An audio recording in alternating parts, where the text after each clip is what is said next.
Alrighty, welcome back. We are on episode 12 of the High Point Podcast. I am your host at Rick Hyde Jr., joined by my lovely host at JDub Tynes. Jacob, how are you? Cowboys dub. Yes, Cowboys sir. dub. Cowboys is fun again. I mean, it's the Raiders, so temper expectations. But dude, I'm having fun. I actually feel like for once the Cowboys could be the team that could potentially step in and ruin other actually good teams' playoff shot. And I'm really looking forward to that. I have no delusions about realistic playoff, hopes for us, but I want to ruin the Eagles, Absolutely. Like ruin their number one seed. Exactly. I think at the moment, where are you guys at in terms of wild card? Yeah, you're like 3 games back. So that's not like the best. You don't have the best odds, but it's not impossible. There's still Impossible. a bunch of games left. But I enjoyed that game a lot. It really does feel like the Cowboys and on the NFC, and then probably like the Dolphins or so, and any of the number of 5-5 teams between the Texans, Chiefs, and Ravens can just go out and play spoiler. I mean, I know for sure with the Texans and Ravens, well, just the Ravens really. Ravens. They have a shot to they have a shot for sure. Because they're 1 game back from Pittsburgh. Very weak conference or division this year, which is so unlike that division. I feel like it's always tough. Texans 1 game back from the Jaguars, and 3, we'll call it, games back from the Colts. So, it's not unfeasible, right? Chiefs a little bit tougher because you got 2 heavy hitters in there between the Chargers at 7-4 and then the Broncos now leading the AFC at 9-2. But let's jump into last week's action first. First and foremost, were you able to see the Patriots-Jets game on Thursday? Did you see the icy whites? Or not the icy whites, I watched a little bit of it. Northeastern jerseys for the Patriots? I mean, they're okay. I'm not in love with the color of blue. It's just it's dull to me, but it's not bad. I liked them better when we reviewed and tier listed them than I did on field. For sure. I'll admit. For sure. That game, I think Am I imagining things, or was there some snow? I don't believe there was any no snow.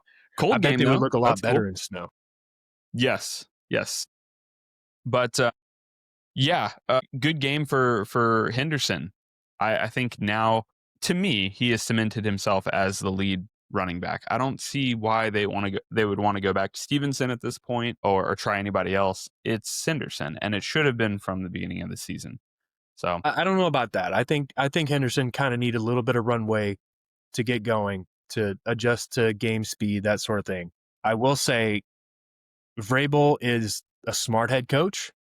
He's not just going to put your smaller rookie running back in there and give him the brunt of the carries. I think once Stevenson's healthy, they're going to continue to utilize them, and that's just for the season long good of the team. They have a realistic shot at making a good playoff run, I think, and they have to stay healthy to do that. So you can't just put it all on your rookie, I don't think. Yeah. No, fair enough. And I guess you don't want to, especially, I don't think either of us had the Patriots. No, I guess I had them. I had them high. I had them at 11-5 for their final record, I think, with the Bills being like 13-4 or something. Go back and look and see what I had them as in my predictions. But I mean, either way, I suppose Vrabel maybe wanted to, like you said, not trial by fire with Henderson, kind of slow roll him in there. I guess that's a good point. And definitely can keep fresher legs as we get to the back half of the season, right? That's something that's going to be very valuable to them, especially, we're getting into cold season, and, November and December. The ball's a different animal in the cold, man. Yep. They stick to the run game for sure. Moving on from that, Texans, a little scary and shaky, but, a win is a win, and it was on the road in Tennessee, so I'll take it. The MVP of the game, the kicker who scored damn near all our points, we've already cut him. We already waived him because Fairbairn's back. So, but either way, I stand by what I've said about Ward not looking the greatest. But I mean, I don't necessarily blame him that much. So yeah, it seemed like kind of a lackluster game on both ends outside of like Nico Collins, who was looking really good. Higgins made a few interesting catches. Mills in general, though, just kind of lighting it up in terms of passing. He had 41 passes, which I don't think most teams would prefer their quarterback to do that, a backup quarterback. Maybe Atlanta with Kirk now, but that's all I could think of. Most backup quarterbacks, it's like, hey, I want you to throw maybe 20 passes, and Yeah, then we just go to the run game. get in there and be a game manager. I mean, credit to Davis Mills. He's holding things down while CJ's been hurt. You guys are still alive. Chargers and Jaguars. That was an interesting one. I don't think either Was of I us ever were. wrong about that pick? Yeah, yeah. The football god said, "Jacob, eat your words." I don't think anybody was expecting it that bad. I mean, yeah, sure, it was in Jacksonville. Jacksonville is also a good team, but momentum in opposite directions for these teams, right? Jacksonville's trending downwards. They haven't been good lately. Chargers have kind of roller coastered this year. Hopefully, this isn't the start of another downward trend. Yeah. And this is just a small hiccup. But Josh Allen, or Josh Hines Allen, the other Josh Allen in the league, he has become the Jaguars' all-time leader in sacks. So that was exciting for him. Not exciting for me because the Jaguars in the Texans division don't like seeing his name and his face. He's scary for Stroud and for Davis Mills at the moment. But did you catch any of that game or just kind of caught glimpses? Honestly, I watched a little bit of the first half, but it was 3-0 at halftime, and I was just like, I don't really care. I was doing other things with the family. So, yeah, I didn't watch the second half of that one. That looks like where all the points were scored. I don't know. No real notes about that other than the Jags just thorn in my side for all my picks this season so far, despite what I saw. And I guess maybe I didn't see the better side of them. I still think they're frauds, but we'll get into that. Yeah, same. That's going to be our, by the way, I don't even think I touched on that yet.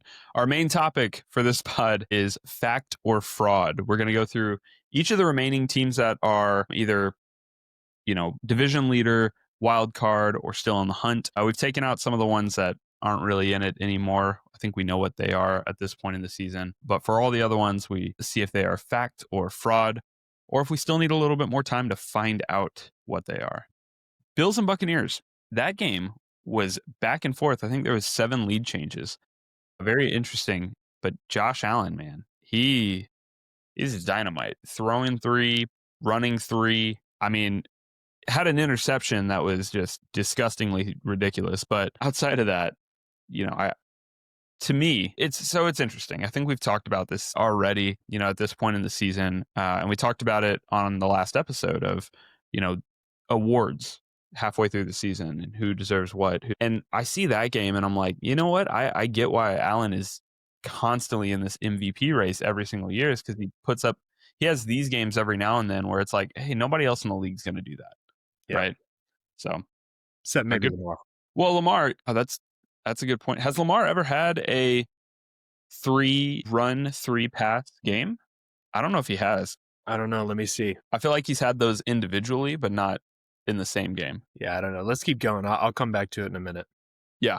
I'm going to skip over some of these. I don't really care about them. Like, Bears beat the Vikings. Packers beat the Giants. Great. Do you have anything to say towards those? No. Nah. Yeah. You said Bears beat the Vikings. Packers beat Giants. Yeah, I mean, the Vikings, we can talk about this more in detail, but I don't have anything substantial to say on either of those. Yeah, I think the only thing for the Bears that I'll say on that one, because again, I want to cut through some of these. We don't have to talk about every single game, but the Bears lose in like they lose the lead and then have this dramatic comeback within the last 2 minutes or whatever. And this is like the 3rd or 4th game in a row that they've done that. And I trust Ben Johnson, and I have for the most part trusted Caleb Williams. I think he's been fantastic this year.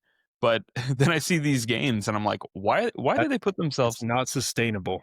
No. It seems like there's. I don't think it's luck, but from a casual viewer, it looks like they are relying on luck to win these games at the end.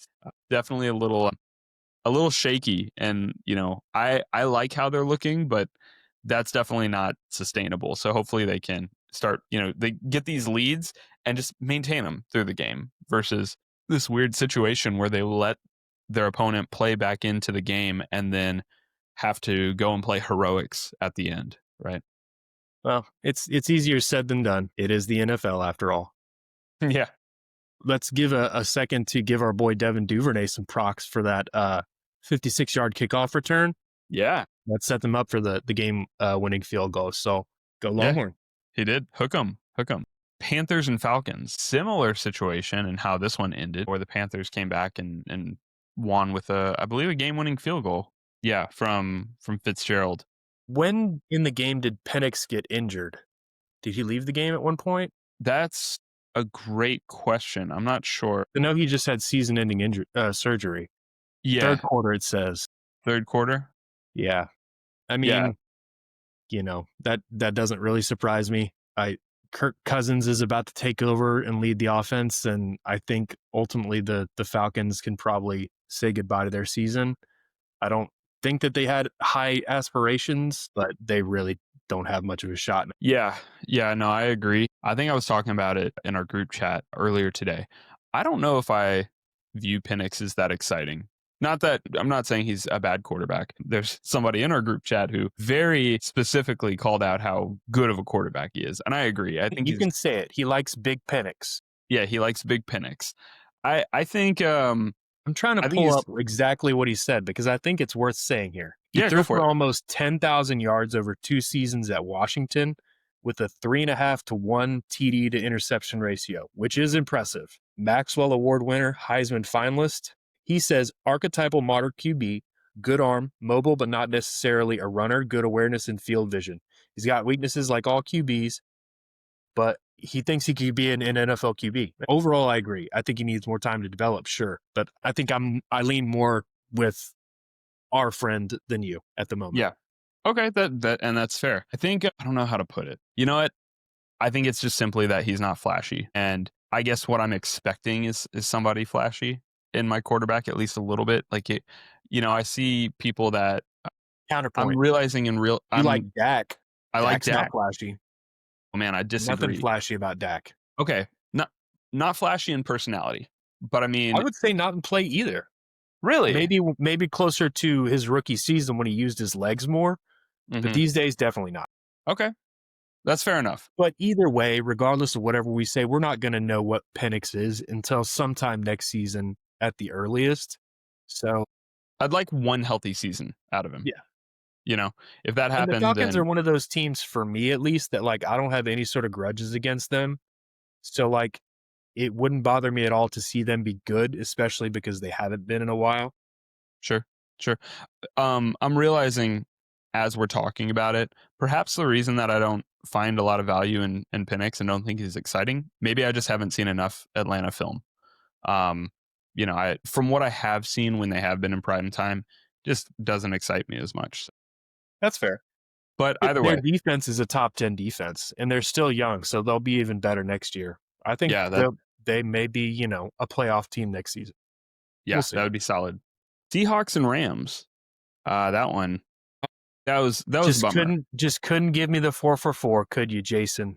See, I was telling you, we're putting way too much stock in the Seahawks team. We are enjoying them way too much. It was right there for them to win, bro. Yep.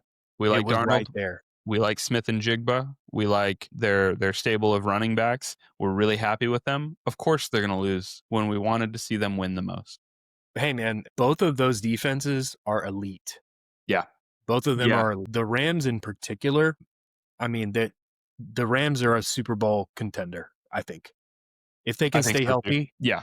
I don't think that's like a hot take or anything. I think it's not. No. They're legit. Top 3 or top 4 in terms of these teams have the best chance to win the Super Bowl this year. Denver beats Kansas City 22-19. The positive for the Chiefs is Kelsey set the Chiefs all-time touchdown record with 84. He passed Priest Holmes. Wow. That was the most I don't care about that record whatsoever. I mean, let's look at it like Jalen Hurts for a second. Did they win the game? No. Nope. Don't care. Fair enough. Moving on from that one, I don't really have too much on that one. But Ravens and Browns, this isn't so much about this specific game, just more the idea that Cleveland, they lost this game to Baltimore 23-16. And Dylan Gabriel went out. I think he's in concussion protocol, Yep. which means Shedeur Sanders will be starting his first NFL game in week 12. Coaches came out and very clearly said Dylan Gabriel is going to be the starter if he's healthy. He's not, so that goes to Shedeur Sanders. It's probably unfair to clown on Shedeur for what he did in the last game, which was atrocious. Mhm. Let's give him a week with the first team and see how he does with some actual prep before we judge too harshly. Yeah. Yeah, absolutely. Eagles and Lions, kind of a stinker. I mean, it just wasn't a lot of scoring, but there were still a lot of big plays, especially from like Gibbs, for example. I feel like he just has this tendency to get out in space and turn up field for like 20 yards, 30 yards, just out of nowhere. That was for being such a low scoring game. It had a lot of big plays. Jameson Williams, 40-yarder, that was pretty. Yeah, yeah, that was real nice. But now let's get to the most important game of this week. Let's talk about the Dallas Cowboys beating the Las Vegas Raiders 33-16. So first thing that I feel like is very important to say here is the two top wide receivers for the Dallas Cowboys sat out the first drive of the game. Can you tell me why? My understanding is they were being wide receivers and they went out in Vegas and they missed curfew. The report is, and I don't know if this is true, that someone saw CD Lamb throwing up. And Yeah, that's what I saw as well. dude, they went out there and balled. I don't care what they do if they go out there and play like that. You know, It's fine by me. yeah. And I was thinking, if I'm either of these two guys and I go and party my ass off, and then the next day put up 9 receptions, 144 yards, and a touchdown, or 5 receptions, 66 yards, and a touchdown. I don't care. I'm good. I am a better athlete than you'll ever be if I can do that on, coming off of that type of night. Now, I say that from a fan perspective. I don't care. I absolutely agree with the head coach, with Schottenheimer's decision to discipline in some way. You have to show that nobody is above, the standards of the team. I will say, man, there were a lot of factors why the Cowboys were playing so hard this game. Obviously, Marshawn Nealon was on everybody's mind. I think that was the first and foremost thing. Like, there was no way the Cowboys were going to come out and lose that game, no matter what. Mm-hmm. But I think there's a lot to be said for Brian Schottenheimer. He hasn't been particularly like genius with play calls or anything like that. He hasn't received a ton of praise in the media. I think partially because the Cowboys have not been good, but the players play hard for him, and he's a level-headed coach who actually can manage the game clock, unlike our last coach and the coach before him. So I like Schottenheimer. I've been impressed with what I've seen so far, and at this point, I'm comfortable with him for the next couple of years. I want to see where he can take us. Particularly, him and Dak seem to be absolutely on the same page. So Yeah. No, I 100%. And, speaking of that, just keeping good talent around, he's put out recently some specific statements around trying to keep George Pickens. And I would he said love that. specifically he wants him to be here long term. If you could lock up Dak, Pickens, and Lamb for the next 5 years, actually, Dak's getting up there in age. I don't know how long he's going to be around, but quarterbacks these days can go until 40, right? Right. I think So- Dak is one of those guys that can play at least 5 more years if he wants to, if he stays healthy and doesn't have a significant injury. Yeah. I think that core of guys, and then you have a lot of other good receivers. Javante's good, but if we draft a really good running back, boom. Yeah. Or even acquire one through a trade, or that would be fine too. But I think Pickens and Lamb right now. I said this in the group chat, and I don't know if this. Obviously, I'm not a Cowboys fan. I've not been watching every single snap, but to me, it just feels like with his route running, Pickens has had more chemistry with Dak. Like it just feels like they're on the same page a lot more often than he is with CD. Now, that's coming from me watching a lot more intently the last year and a half or so because I've been wanting to start this podcast and be really ingrained in everything football. But, I don't know what the relationship with Dak and CD was, 3 years ago. If maybe the chemistry was better then. But either way, it feels like there's a ton of chemistry with Pickens. I think it's been a little bit of an off year for CD. He's had a couple of games out with injury and stuff. But I also think most of that, if I had to say, it's less to do with chemistry and more to do with Cowboys have 2 number 1 wide receivers. Like, who are you going to double cover? Yeah. CD or Pickens? And more often, they're going to double CD. He's going to be the one that gets the cornerback one. Pickens gets the lesser coverage. He's going to be open more often. I think that is the main thing we're seeing here. CDs are still he's still our wide receiver one. He's elite. Him and Dak have been on the same page since day one. Mm-hmm. I like that CD doesn't have that crazy diva mentality, and he's a little bit more level-headed. So Level-headed, like throwing up outside of a Las Vegas casino, right? On the field, more level-headed. Okay, thank you. But hey, man, he's an 88 receiver. 88 receiver do 88 receiver things, Do you think, are they the best wide receiver duo in the league? I think so. I think there's the only one that could possibly Devontae challenge added the them. Puka Nacua, maybe? Yes, okay. I hadn't considered them. Egbuka No. and Evans? No, I don't think so. No, I think give me Pickens and Lamb over Who else were you going to Buccaneers. say? I was actually going to say Chase and Higgins with the Bengals. Yeah, of course. Oof. I mean, all three of those, I'd say that's the top three, probably. It has to be, right? I'm trying to think of others. I mean, obviously last year Eagles with Brown and Smith, but that's just Miami not on this level. with Tyreek and Jalen Waddle's pretty good too. Not on this level though. Yeah, probably not. I would still take Pickens and Lamb over everybody that we've mentioned so far, I think. But yeah, it feels good. It feels good to have two good wide receivers because the Cowboys haven't had really two truly good wide receivers in a long time. Yeah, I think the one you mentioned with Puka and Adams is the only one where I'm on the fence with. That would be a tough decision for me. That's it, unless you have anything specific about this week or going into this upcoming week that you want to mention before we get into the main topic. No, I don't think so. Let's do it. Cool, let's do it. All right, main topic today. We're going to be doing fact or fraud. So we're going to go down each of the teams that are still in the hunt. So this is going to be division leaders, wild card, and any leftovers that are still in it. Jake and I are both going to be saying if we think these teams are exactly what we're seeing here. If they are fact, we're going to see if they are fraud, or we might say find out. And find out just means we just need a little bit more context. We need a few more games before we can really make a judgment on who we think these teams are. So we'll start off here with the Denver Broncos leading the AFC West at the moment and the entire AFC at 9-2. So I said find out and you said find out. Tell me why. Yeah, it's hard to really have doubts about a 9-2 team. But I look at their record and I'm not convinced because there's a lot of bad teams that they've won against. Now there's a couple they've won against too. Texans, Chiefs. They lost to the Colts at the beginning of the season. They won against the Eagles, but something just, it doesn't feel right to me. It's a Sean Payton team. They're strong defensively. They may have the number one defense, truly. But I think we've seen some really poor games and performances from Bo Nix that kind of taint the image of the team somewhat.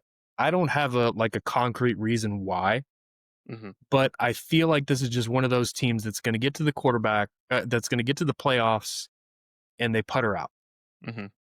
That's just the sense that I get. Now, I could definitely be proven wrong. I think their defense is elite, but something tells me they're not going to be able to get it done at the end of the season. What do you think? I'm right there with you. If you need a more concrete reason, what are they going to do about their running game? Dobbins is out for the season now. Harvey has not looked great, which is a bummer. I thought he was going to be one of the better, more underrated running backs, rookie running backs, I should say, coming in this year, and he's just been kind of okay. Receiving wise, they've been fine as well, but again, no no ceiling raisers. Everybody is like hovering around a B plus, which is great. I mean, like you can win a Super Bowl with that, right? You don't need a star diva receiver to go win a Super Bowl, but yeah, it's just something there that's missing, and I don't know what it is, and that's why I'm trying to find out, right? That's why I put here. Find out. Looking at the offensive side of the ball, just looking at their depth chart right now, they're young. Hmm. Bo Nix, their backup is Jarrett Stidham. RJ Harvey is obviously their starting running back. They got Troy No. Franklin, who's a rookie. Hmm. Cortland Sutton's been in the league, what, 6, 7 years now? Yeah, he's been around a He's while. 30 years old, so he's old, but I don't know. It Marvin just Mims is feels like young. their core, and I don't know about any of their O-line, but I feel like maybe the lack of experience on that side of the ball may be a contributing factor to why I feel this way. And almost no playoff experience, I don't think. I don't know if Cortland Sutton's had any playoff experience. He might have, because Denver hasn't been that great lately, the last couple years. Yeah, I agree. I think we're both in the same idea of there's nothing been there's they've shown us nothing that it's like, yeah, this 9-2 record can be sustained throughout the rest of the season and into the postseason. AFC East, New England Patriots also 9-2. We said, I said find out. You said fact. Yeah, I think Drake May's the real deal here.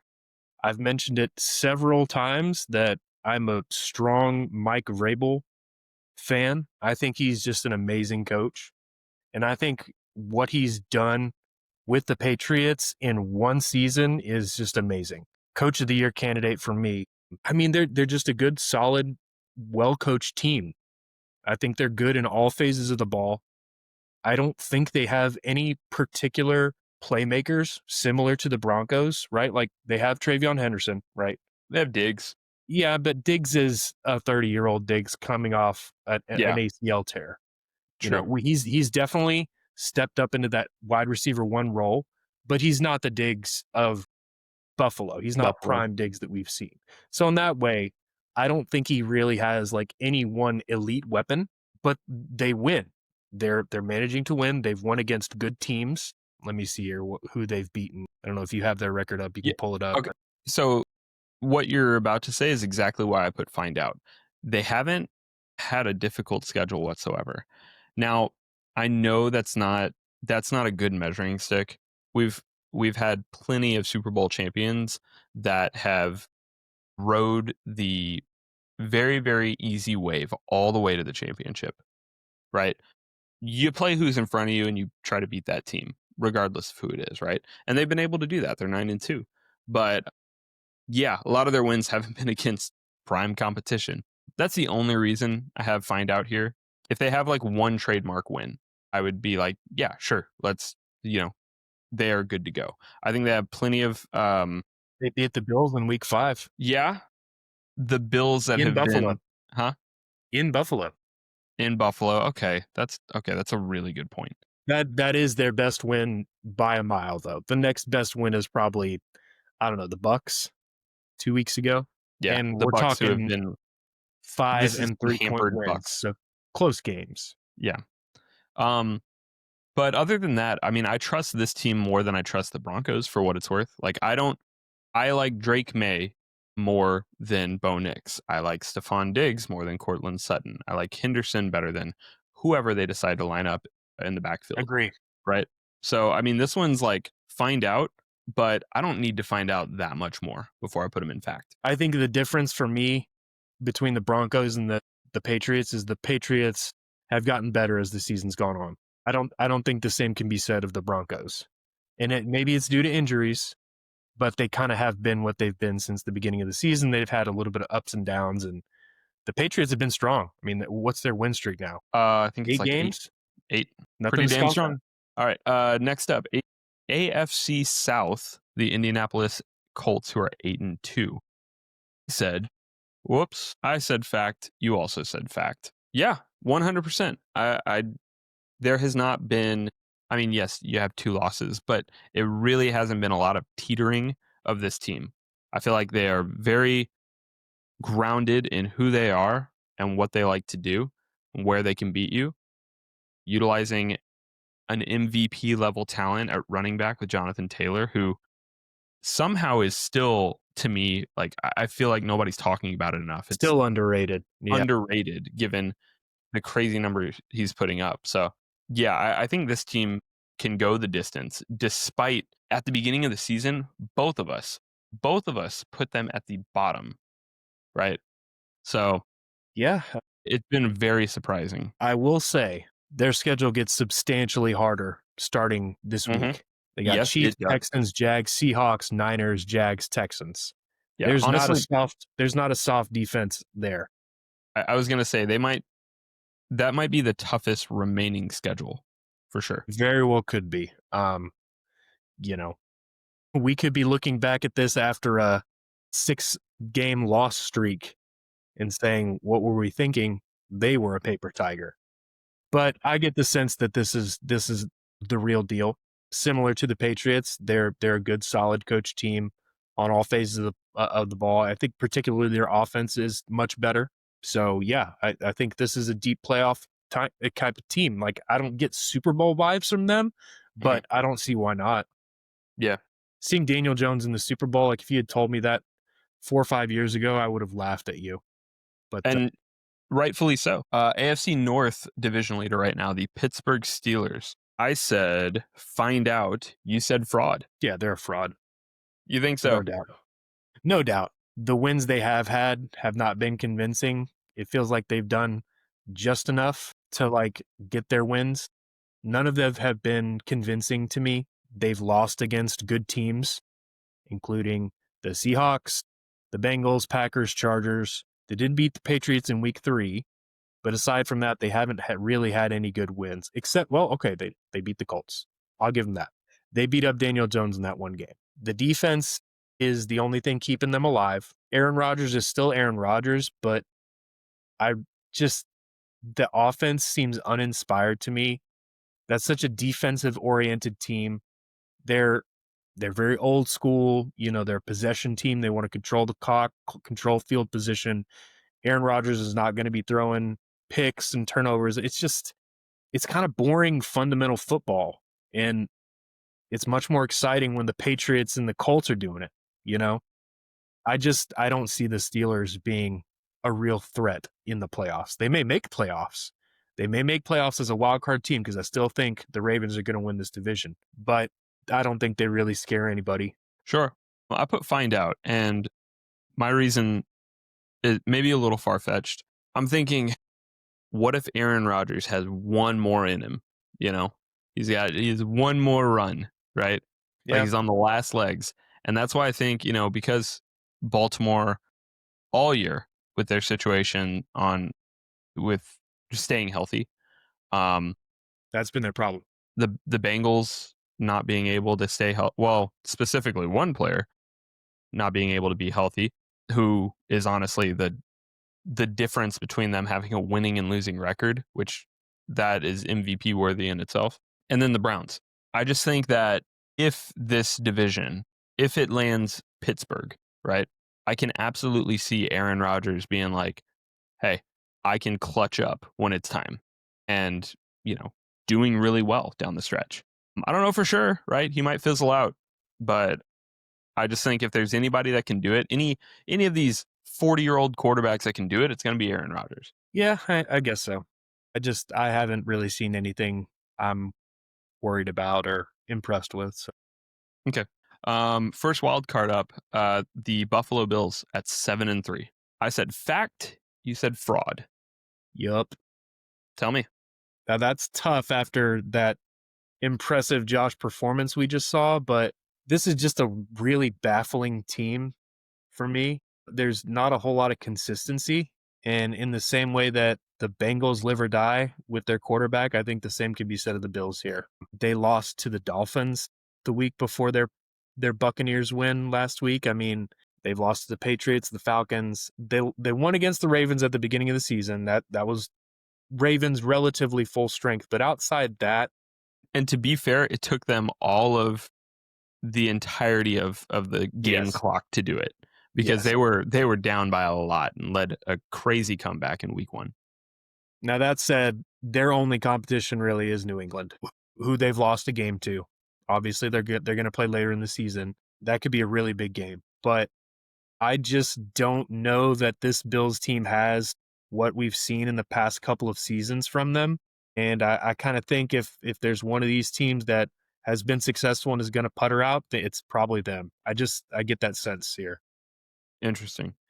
Yeah, no, I'm thinking the opposite. I'm thinking this goes the way that kind of opposite of what they've been in the last few years, where they just have all of this strength and they go, 13-3, or I guess there's 17 games. You know what I mean? They Yeah, have just a phenomenal great record. regular season record, but don't do anything in the playoffs. Yeah, I think it flips this year. I think they can go deep, and I think that Josh Allen is going to go just enormous levels of clutch to just will this team to victory in the playoffs. Yeah, I sure. will. They've I dropped will some. say Go there's ahead. there's probably some bias playing into my mind right now, and it's totally not football related. I've seen more commercials with Josh Allen in them the past month than I ever cared or expected to see. The dude he's like the Arch Manning of the NFL. He's just in like commercials for everything. And I'm really getting tired of seeing his smile. He's That's starting what to it is. look like a dumb like Labrador retriever every time I see him. He's starting Yeah, to annoy see, me. the So truth comes maybe out. there's some of that. The truth comes out. Maybe. No, that's fine. I get that. I still think they have. I think he is the tool that can do it. Right. We saw it last year where he was a top 5 passer, but there was nobody else like none of his wide receivers were a top like 25, top 30 receiver. So he's doing a lot with very little. Well, and that hasn't changed. No. His receivers, his skill position players are all about the same. Yep. The LA Chargers 7-4. They're that's what the second wild card spot, so the 6 seed. Yeah. We both said find out. Yeah. I think we don't even have to go into this one too much, and unless you want to speak on anything specific. They have had a roller coaster year already. Hopefully this loss to the Jaguars this past week doesn't further their trajectory down, but Yeah, I they think get a there's bye week to get things right, hopefully get a little bit healthier. But yeah, it's been a really strange season from the Chargers, Mhm. and I really don't know what to make of it. Yeah. I like Harbaugh as a coach, but I like Justin Herbert, and I think he can do just about anything these other QBs can do. But it's weird. The skill position players have not been there. The O line's been banged up. It's just not been good. And then the last wild card spot currently belonging to the Jacksonville Jaguars at 6-4. I said find out. You said fraud. Yeah, they're absolutely a fraud, man. This team is not going to convince me that their record is it's fake, man. It's fake. I'm looking at it right now. Okay, win against Mhm. the Panthers week 1, lost against the Bengals week 2, and then they had 3 wins against Texans, Niners, Chiefs. I'll give them that. Sure. Lost against the Seahawks, lost against the Rams. Both were at least 8-point differential. Beat the Raiders, lost against the Texans, and then won against the beat the crap out of the Chargers. They're strange to me. I don't watch the Jaguars a lot. I'm not a Trevor Lawrence believer. I don't think he's like even in the top half of the league in terms of starting quarterback quality. I do think they have some playmakers, but at the end of the day, to me, this is just bottom of the barrel franchise, and I don't think they're not gonna do anything substantial. I think they've had a good, successful season thus far, and they've got a soft rest of the season schedule, so they're probably gonna get a wild card spot in your division, but I don't think they do anything with it. Man, this is crazy. They play Cardinals, Titans, and then they've got Colts, Jets, Broncos, Colts, Titans. So only 3 games against good teams left. Yep. That's kind of one of the reasons I put find out, because this team could absolutely, end up 11-6, 12-5. Could. They could. On top of that, I think their wins are impressive between the Niners, the Texans, the Chiefs, the Panthers. I know we don't want to anoint them as a good team yet, but I think they are. And then, of course, the Chargers. Now, all those teams I have mentioned have also had rocky seasons, right? But it's like, hey, if everybody's having rocky seasons, then we all call it equal. Who has the best record? Right now, it's Jacksonville. I will say they got some help at the trade deadline. Jacoby Myers has been on this team for 2 games, and one of them was like your first game with the team. You're not going to get a lot of action. He's been on this team for 2 games, and he is already the 5th leading receiver this year for them. So I Yeah, I think mean, that alone is going to help raise that floor a little bit. He's a really good receiver, I but like him. I think he's talented. I was talking last time about our trade talks that I didn't think he really had like the attitude that I wanted for like a wide receiver one. And I know that's silly when I talked about CD Lamb earlier, not really being a diva type, but he just doesn't strike me as a passionate guy. But I think it's a good fit for the Jags. I hope he does well there. I think it was definitely a good trade for them. So, good for the Jags. I know you're not rooting for them, but I would hate to see them do well. I just have no confidence in them. yeah, that's fair. Houston Texans. We both put find out. Man, do we need to find out? When we need to find something out quick. They are really worrying me with their play. And not on the defensive side of the ball. They have been Defense phenomenal. is fine. Yeah. I've not had an issue with their defense whatsoever. But on that offensive side, and funny enough, Davis Mills is doing pretty damn good for a backup. But yeah, I think we've talked about it. They have a gauntlet coming up between Bills, Colts, Chiefs. Then there's a little bit of an easy break with Cardinals and Raiders.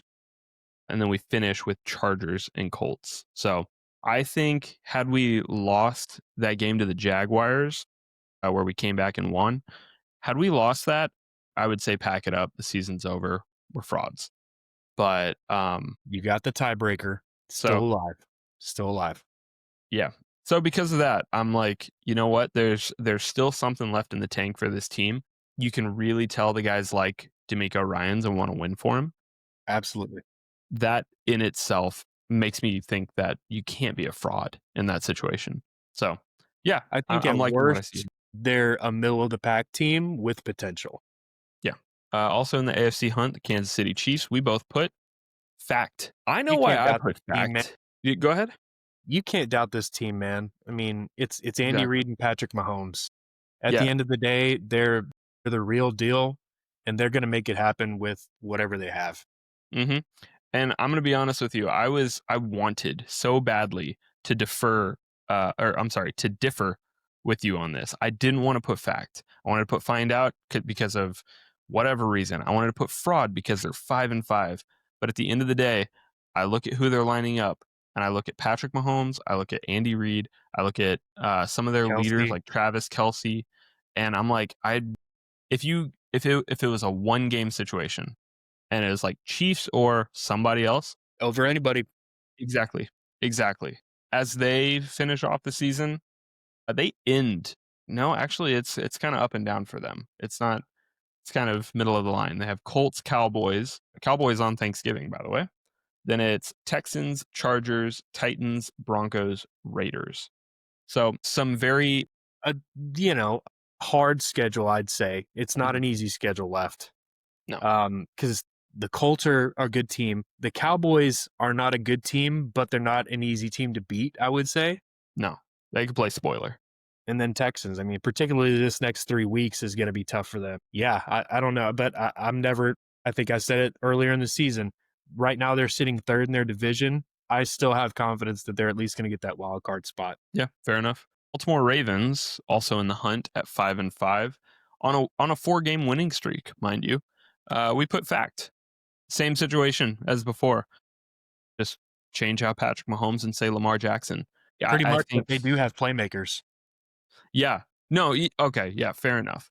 A lot more, a lot more dynamic players between Derrick Henry, Zay Flowers, Mark Justice Andrews, Hill, Isaiah Mark Likely. Andrews. Yeah, so I mean they got some guys, and I don't have a ton of worry, especially since they're right on this edge of taking the division back. They're 1 game behind Pittsburgh. And have they played a game against Pittsburgh at all? Nope. No. Both of them are at the back half of the season, December 7th, and then the finale on January 4th. So They could they're in the driver's seat for this. Mm-hmm. Another AFC hunt team, the Miami Dolphins, at 4-7. This is kind of where we're getting on the back half of the who's left in the hunt. I said fraud. You said find out. And this So you lines up think with they're a fraudulent 4-7 team? So you think they should be 7-4 and they're actually good? Okay, maybe we should have clarified some of these things before we put them on here. No, I get What what I'm you saying, mean. Not a good what I'm team. saying is, I still think they're bad. I still think they're worse than a 4-7 record. That's what I'm saying. I know a lot of it is my biases, right? But something in me cannot take what's his name, Mike McDaniel's, their coach. Mike McDaniel, Yeah, singular. McDaniel. I can't take him seriously. I don't know what it is. I think it's just his approach when he talks to the press. But I think you've mentioned it. The players love him, so that's fantastic. Tua is not the guy. They have Is their biggest problem. they've had major injuries this year at wide receiver, specifically Tyreek Hill. Their defense is pretty damn ugly. Yeah, I think they are honestly worse than this 4-7 record indicates. What do you think? Why you put find out? Looking at it right now, I have no way to validate based on strength of schedule. Their first 3 games of the season were tough. Colts, Patriots, Bills. They lost all those. But then they lost to Panthers, Chargers, Browns. Mm-hmm. So they lost to good teams and bad teams. I do think they've sort of come more alive towards the middle part of the season. Mm-hmm. I think they're going to continue to play hard because the guys do care about winning. They want to win. The division, a wild card spot, probably out of reach at this point. But I think the Dolphins would not be in a bad position to do a little bit of a soft restart. And I think we talked about that earlier. They have Jalen Waddle and HN, who are great. I don't know. It's tough.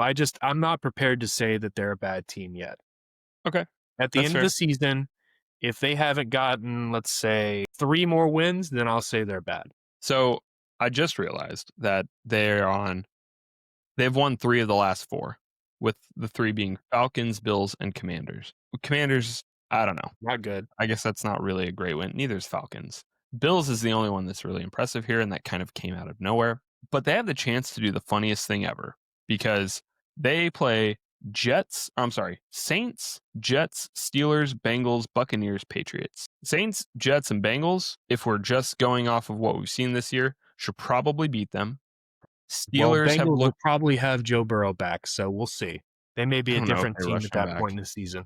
Steelers have looked banged up this year. Buccaneers have looked banged up this year. The only one that's they're not going to win that game is the Patriots. So that's really funny to me because the potential of them going 9-8 after having 4-7 would be really funny. And that's what I was looking at, man. I'm thinking if they're actually a good team, they'll beat the Saints, they'll beat the Jets, and then they will beat one of Steelers, Bengals, Bucks. Mm-hmm. That was my logic, but we'll see. Okay, last one here in the AFC hunt, the Cincinnati Bengals at 3-7. So this is the last team in the AFC that has somewhat of a shot to make the postseason. You said fact bad, and then I put find out. Yeah, dude, they're a factually bad team. Yeah, I think we went into this in depth on the last episode, doing midseason grades. They didn't do anything to address their problems from last season. They're essentially the same team this year, and Joe Burrow's injured, and they're bad. They were existing entirely off their offense last season. That's the only way they're surviving this season too. And they've been pretty lucky that Joe Flacco is what he has been, because had they not made that trade, had the Browns been smart and not been willing to trade a QB to a team in their own division, they'd be pretty screwed right now. Yeah. And I don't think it would be even a question to you. You'd be saying they're bad because they wouldn't even have 3 wins. So that's why I said they're bad. Okay, fair enough. I put find out, and in the sense of that, I mean, I still want to know more about this team because, okay, and what I mean by that is, okay, if they had Burrow for the last however many games he's been out, right? What does this team look like, right? What record do they have? Now, sure, their defense is still fraudulent. Their defense has been fraudulent for the last 3-4 years. Pretty much since they got Joe Burrow, because it feels like they've been okay, as long as Joe Burrow can score 50, I don't care if we give up 49. right? Yeah. Which, not a terrible idea, but it's definitely not the greatest. So yeah, I want to know more about this team before I just write them off as, hey, they suck, right? Because it's like, are they bad, or what would this look like if Joe Burrow was here? Do you want me to make you feel worse about how they look? So first of all, I'll give you some good news for the Bengals. Joe Burrow is practicing this week. Originally, he was targeting a return against the Ravens on the 27th. There's a chance he could play this Sunday against the Patriots. Really? Mm-hmm. That's what they're Wow. saying. We'll see. I doubt it, but it wouldn't be unlike the Bengals to rush him back from injury to try and save a foregone conclusion of the season. Interesting. Their I didn't know he next was their coming next back. games are Patriots, Ravens, Bills, Ravens. Hmm. That's not Okay. easy. They do No. have a soft last 3 games of the season, Dolphins, Cardinals, Browns, but we're going to know what the playoff picture looks like at that point. And this team, if they want to get into the playoffs, has to win those next 4 games, and those are good teams. I don't Okay. think it happens. I don't see it happening. No, so I don't think they'll make the playoffs, but if I think with that rough schedule you just mentioned, if they get Joe Burrow back at the end of the season, a guy coming off IR, and they're able to win half of those games, then I'll say like, hey, Joe Burrow is the guy, obviously. Not that was ever in question, right? But to me, I'm like, hey, you just need like 1 or 2 pieces on defense that can anchor you, and this is a 10-11 win team, right? Maybe that's just kind of oversimplifying it, but that's truly how I feel about it. That's why I need to find out a little bit more. I need to know what Well, on I the mean, at this defensive side of point, the if ball, they win out, they'd only have 10 wins. if they won out. Yeah. Yeah, Right? no, I don't think they're going to win. No, sorry. I'm not meaning this year. I'm meaning like if they had a full healthy season of Joe Burrow and they Oh, I had got you. Yeah, yeah. defensive anchors that were decent enough to, you're not a bottom tier defense, you're like middle. If they just had a like a mid tier defense, I feel like this is a 10 or 11 win team. Yeah, I like Joe Burrow. I like Jamar Chase. I like T. Higgins. I think they're an exciting team on offense, but the team overall, I'm just not buying it. Okay. Okay, fair enough. We'll see. NFC East. We're moving over to the NFC. Top seeded Philadelphia Eagles. You say fraud. I say fact. Tell me. I mean, I've mentioned this on several episodes. All their wins have been close. Hold on, let me pull up their schedule real quick if I can. Yeah, go for it. I'm looking at it right now. They've gotten the amount of favorable no calls and calls that they've gotten that are total game changers, including this past week when they won against the Lions. Listen, I'm not saying they're a bad team, but they are not an 8-2 team. They don't deserve that record. Okay. They have won against good teams. They beat the Chiefs, they beat the Rams, they beat the Bucks, they beat the Packers, they beat the Lions. Sure. They've lost against the Broncos and the Giants too. They're not infallible. And I think it's just they've been in so many close games and they happen to win them. And I think the calls have been such a big part of that. And I think it's all part of this controversy around the tush push. Mm-hmm. And at this point, I'm like thinking the refs are deliberately not calling it to stir things up so that they don't have to officiate it, so that the NFL bans it, so they don't have to worry about that play anymore. I don't know. I don't know what's true, but That's a they're good theory getting the Kansas City Chiefs treatment. of last year. Yeah, of the last several years. They're getting it this year. And I don't know, man. The offense doesn't look exciting to me.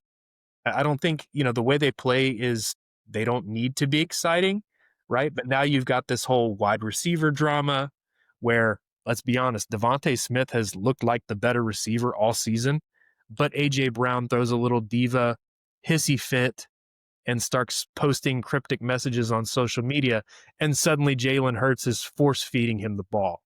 And that's not healthy. It doesn't sound like a healthy locker room situation to me. Let's just put all my hatred for the Eagles aside. It hasn't looked like exciting football at any point in the season. Okay. To me, I think this is a very good team. I think this 8-2 record is fact. This feels very Broncos Super Bowl with Peyton Manning, where Peyton Manning was not that great that year, right? I think he had one game where he had like a crazy record-setting game. But other than that, he was carried by his defense. Granted, Jalen Hurts isn't, in the twilight of his career like Peyton was at the time, but play style right now and stats have been similar where it's like, yeah, he's not going to wow you, right? But he's going to get the win. He's going to do enough to get the win. So I do want to ask you a question because, talking about getting more calls mainly around the tush push and just in general getting more whistles from the refs in a fair and equal just society. If they didn't get those whistles, or maybe it was just, treated a little bit more equally, what do you think their record would be? What do you think is a Probably realistic record? closer to 6-4. Yeah. Yeah. Okay. I mean, the Packers and Lions games in particular were very close, and I think there were a lot of no calls in that game. Very good I point. mean, thinking back to the earlier part of the season, the Chiefs game was pretty it was either the Chiefs or the Rams, week 2 or week 3. That was pretty notorious when people started noticing.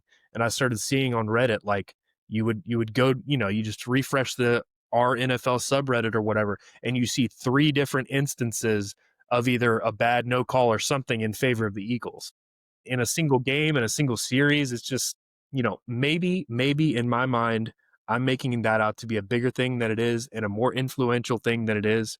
But just something doesn't sit right with me with this team.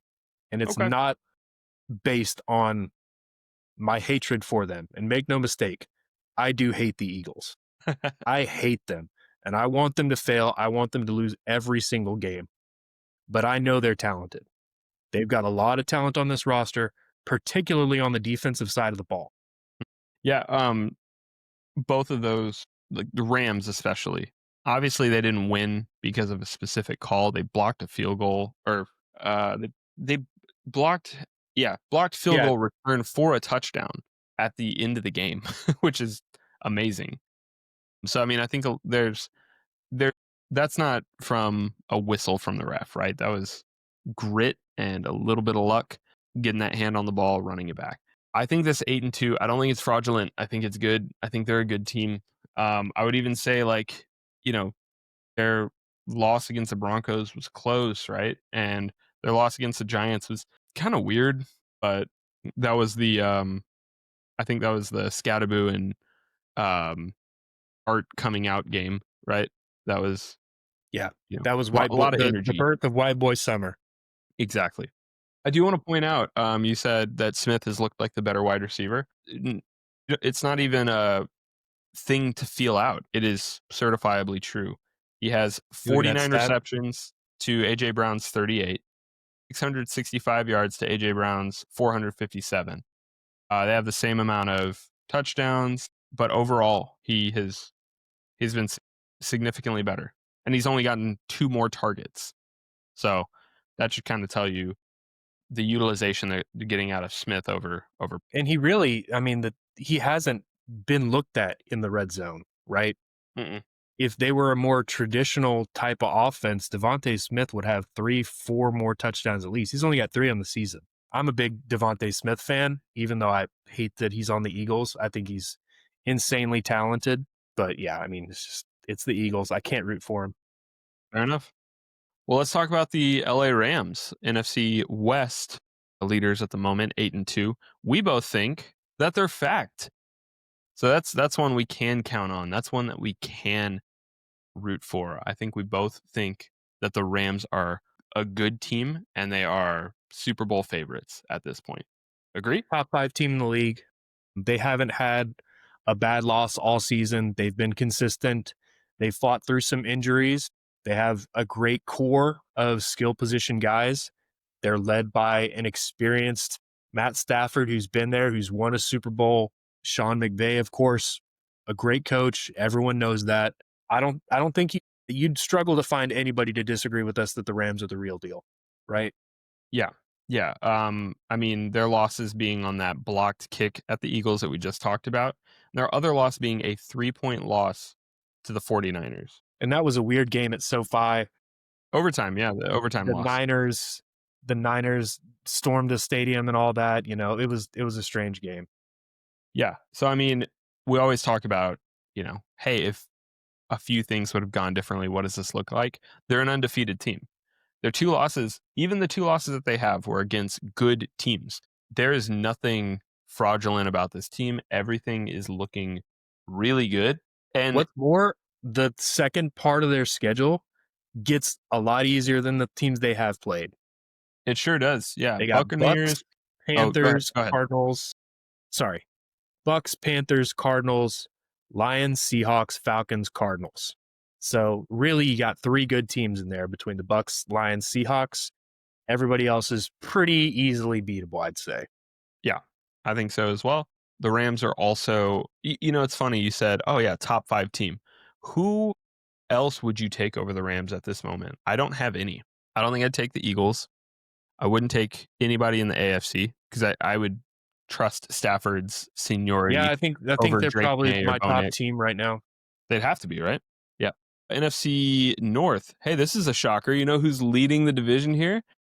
The Chicago Bears at 7-3. I love to see it. Ben Johnson, Caleb Williams, match made in heaven. I think they're fact. You say find out. Tell me why. You tell me why they're a fact. Dude, okay. They have been clutching up at the end of games. Their offense is rolling. Ben Johnson has been fantastic. And their defense has looked pretty decent as well. Who have they Specifically beaten their this year? secondary. Who have they beaten this year? Anybody good? Let's see here. I'm going to take a look at their schedule. Can you tell me the best team they've won against this season? I mean, you play who's in front of you. Right? Yeah, they've beat the. No, I'm sorry. I thought they beat the Lions. You know what? They beat the Cowboys. How about that? We are not a good team, my friend. Yeah, they have. They have all They've the only teams that they played played 2 against have good been bad. teams, and they've lost to them both. Okay, fair enough. They But haven't played the we're gonna Packers at find all. out over the next 3 games when they lose. When they drop 3, we'll find out who they are. Okay. And the Okay, we'll Lions see. will overtake them in the division. Green Bay will overtake them too. That's what I expect to happen. The Bears are going to bear. Okay. I'd Okay, put we'll money see. on that. You'd put money on it. Okay. Yeah.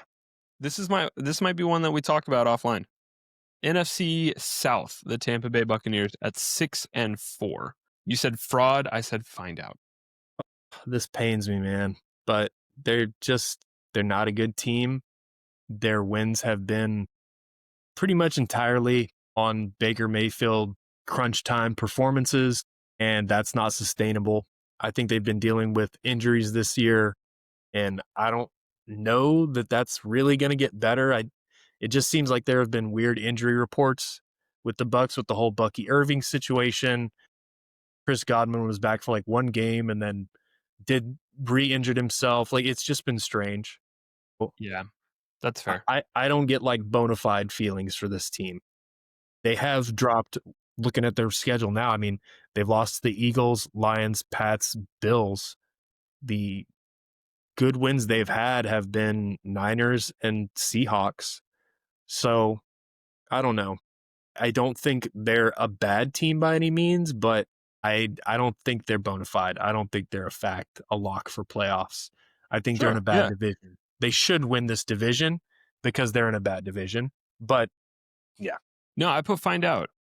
And I don't think it's entirely a foregone conclusion that they would win their division. They're 1 game ahead of Carolina, which feels so weird to say, but that's absolutely true. Carolina's at 5-5 right now. So to me, factoring in all their injuries here and thinking, okay, who's going to be able to come back at the end of the year? Who's going to be healthy? Baker is still going to be Baker. And even the wide receiver core that they have right now with their key guys out, they haven't been terrible. They've not been They haven't. lighting it Baker's up. been But making it happen with subpar stuff for sure. yeah. And Ibuka. It's basically Ibuka, and then Ibuka's your leading guy right now. And then everybody else under him. For what it's worth, their schedule going forward does look a lot softer. Besides this week, they're going to play the Rams. They got Cards, Saints, Falcons, Panthers, Dolphins, Panthers. So if they can beat the Panthers in one or both of those games, I think they win the division and they got a shot. You know, they're one of those dark horse teams that I wouldn't want to play against because of what we've seen Baker do. Yep. Fair enough. Seattle Seahawks is our next one. At 7-3, they're the first wild card, I believe. You say find out, I say fact. I think this team has everything that they need to go deep into the playoffs. I think I think Sam Darnold can be better. For It's li sure. We talked about how it's been probably the best season of his career so far. At least it started off that way. Maybe it's tapered off a little bit, regressing to the mean. But even with that, it's still been a pretty damn good season from him. I think their defense has been stout. I think they have a absolute playmaker at wide receiver with Smith and Jigba. Absolutely. So I don't think there's anything here where I have question marks. Like, yeah, sure, they have 3 losses. It's like, that's fine. Most of the team has at least, or most of the league has 2 minimum, right? Like, what do you need to see from this team to put them in fact? I think my concerns are primarily centered around Sam Darnold, Mhm.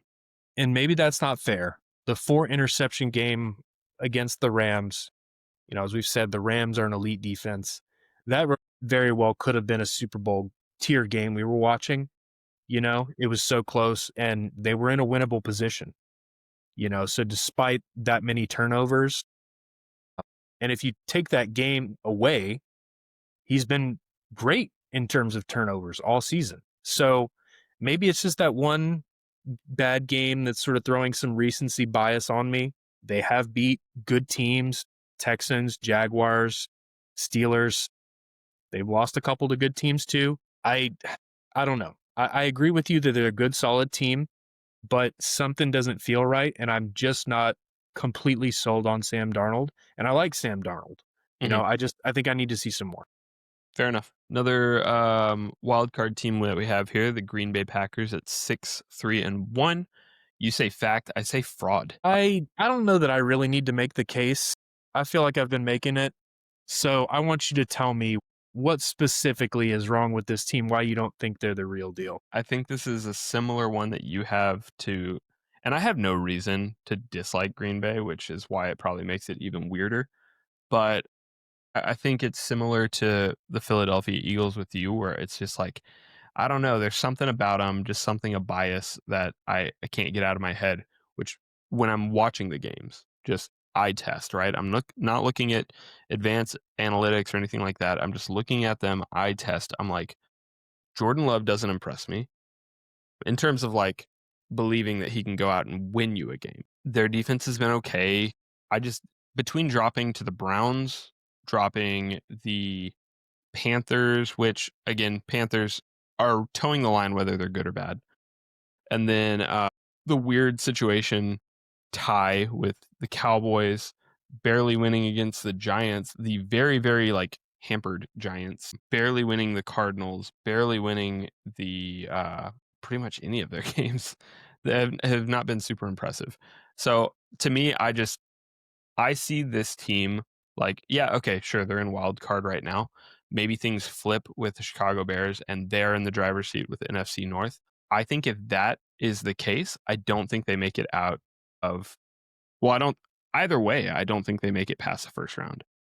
Like if they're a wild card team, I don't think they beat whoever they're lined up against. And if they are the division leader, I don't think they beat whoever the wild card team is that they're playing. I think we're too far gone to assume that they could be leading the NFC. So let's say they win it this week against the Vikings. They'll be 7-3. Let's just say Chicago wins 2. They'll be a game back. And then their next 2 weeks are Lions and Bears. If they win one of those games, would you be ready to call them legit? Or do they have to win both of them? And Yeah, then they the probably Broncos the week after that. And then Bears Ravens. So it's a tough schedule. honestly, hey, okay. I Like will what would they completely, need to do with their last 6 games, 7 games to convince you, I guess? so damn. So they have to be Vikings in both situations. They play them this week and they play them at the finale.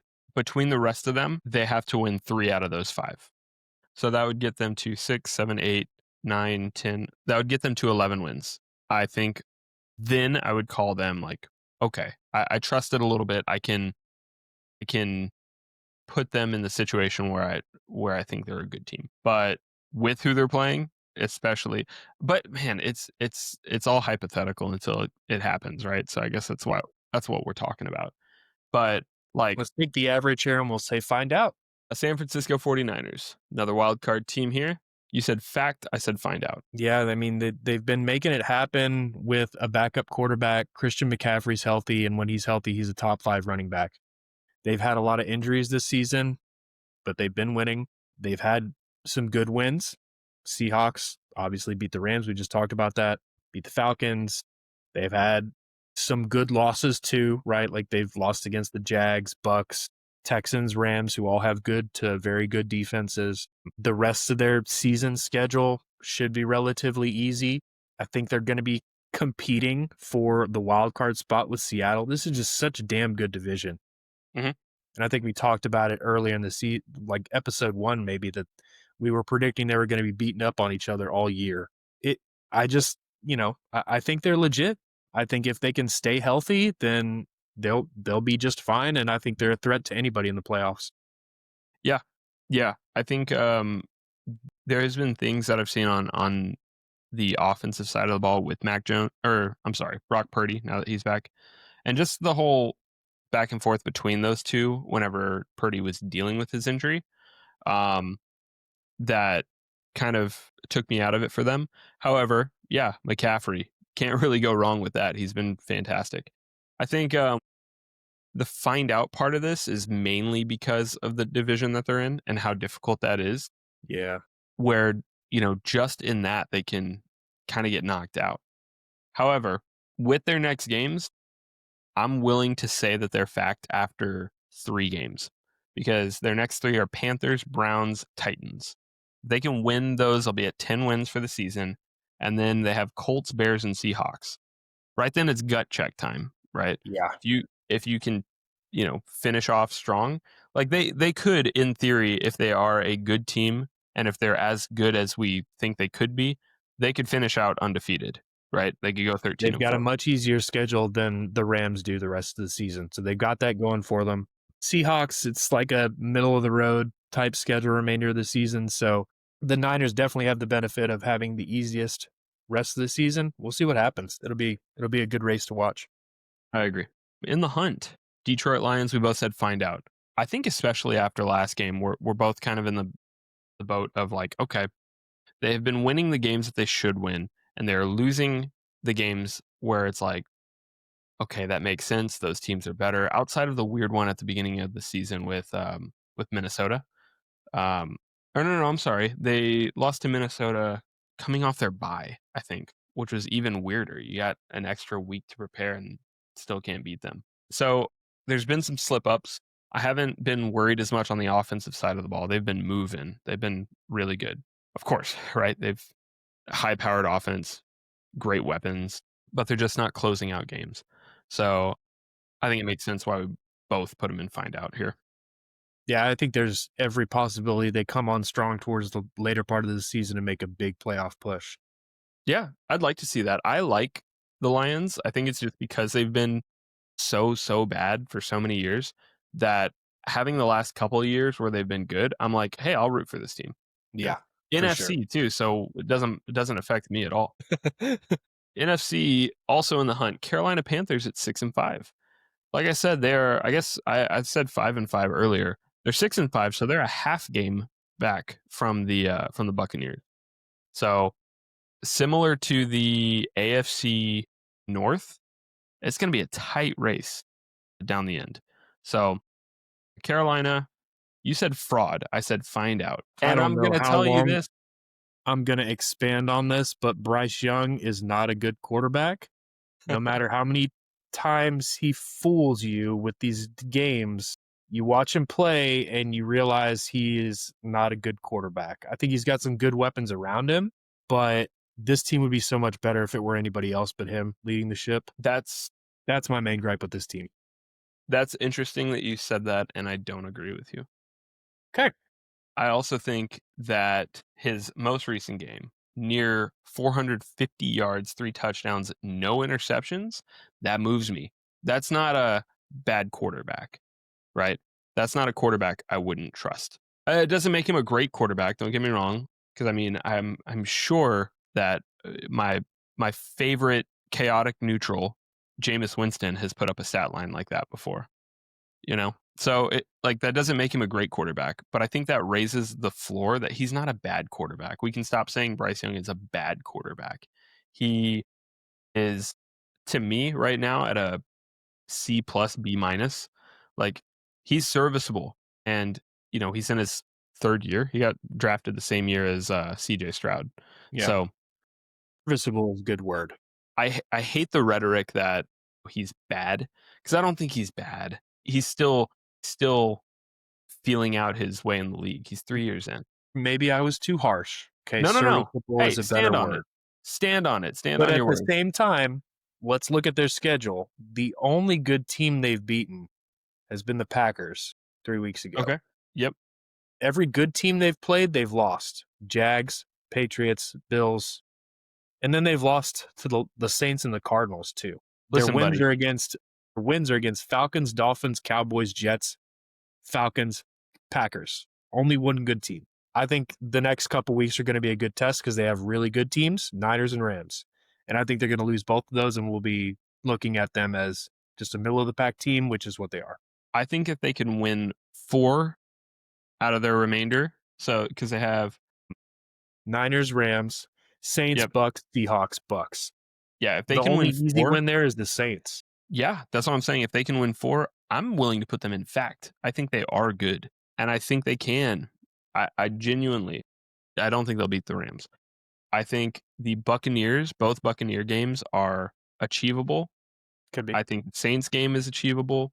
And then it's from there, it's like, okay, can they pull out a win against the Niners or the Seahawks? Yeah, maybe, because Bryce Young has led some fourth quarter comebacks. They have beat the Packers. They have beat the Cowboys, who we agree are not great, but they're something.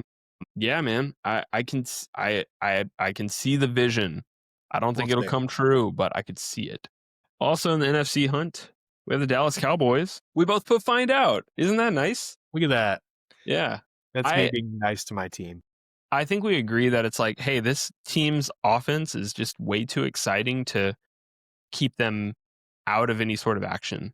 We're I last think, year's Bengals. yeah, yeah. I think legitimately they could go in here and disrupt a lot of people, just piss people off from keeping them out of the playoffs or I'd love to be bumping that them down team. a seed. I'd love to be that team. And it's too early to tell. And obviously, the win against the Raiders is a win against a bad team. But I think we have momentum at this point, and I think Quinnen Williams was a really good addition to this team. Yeah. Yeah. I've liked how they've looked. The Minnesota Vikings at 4-6. You say fact bad. I say fraud. I Same think thing. we're in the same Yeah. boat here. They suck. I don't want to hear about 9 no more. I don't want to hear about JJ McCarthy. He's hot dog piss. Like, get him off the field, get him out of the league. He's not good. Dude, We need to stop. if Jettas can't make you look good as a QB, then you don't belong in the league. No. I think he's terrible. Arizona Cardinals 3-7. We both agree. Fact, they are bad. They are bad. I don't think there's anything about this team that's interesting outside of Trey McBride, and I agree. that's it. Pretty Defense aimless has been team. terrible. I mean, what Jacoby Brissett did last week in a loss was pretty impressive. Throwing how many 57 passes or something, but Yeah. Didn't he set a single game record? I think of was most passes or most completions of all time? I don't know. I'm looking I shouldn't say of all time in a single game. in a single game. Yeah, It's one of those. I don't know. It's all good. It's one of those. Atlanta Falcons at 3-7. Fact bad for me. You say find out though. Well, I said find out on this before Penix was out for the season. Okay, fair enough. Do you want to I'd say live update? they're probably bad with Kirk the rest of the year because I don't believe in him. Bro, look, check this out. I got you. Boom. We're Yeah, in alignment. I don't know that you can flush this season down the toilet and hope for some good things next year. Yeah. I agree. That was fact or fraud. I'm feeling pretty good about some of the assumptions that we made. I don't think any of them were too outlandish, but I'm sure, 3 weeks from now, we'll look back on this and be like, God, we were stupid for saying that. Yeah. But that's how this line of work is. We can't give sports commentary if we're not willing to be wrong every now and then. You want to get into the tip drill? Yes, sir. Let's do it. All right. First game in the tip drill that we're going to play, it's called League Leaders. Pretty simple. I'm going to show you a statistic, and you gotta name who those top 5 are. Sometimes it's like 6 or 7 if there's some ties in there. But for the most part, it's going to be the top 5 in each of these categories. I will give you hints if you need them with the teams that they're on.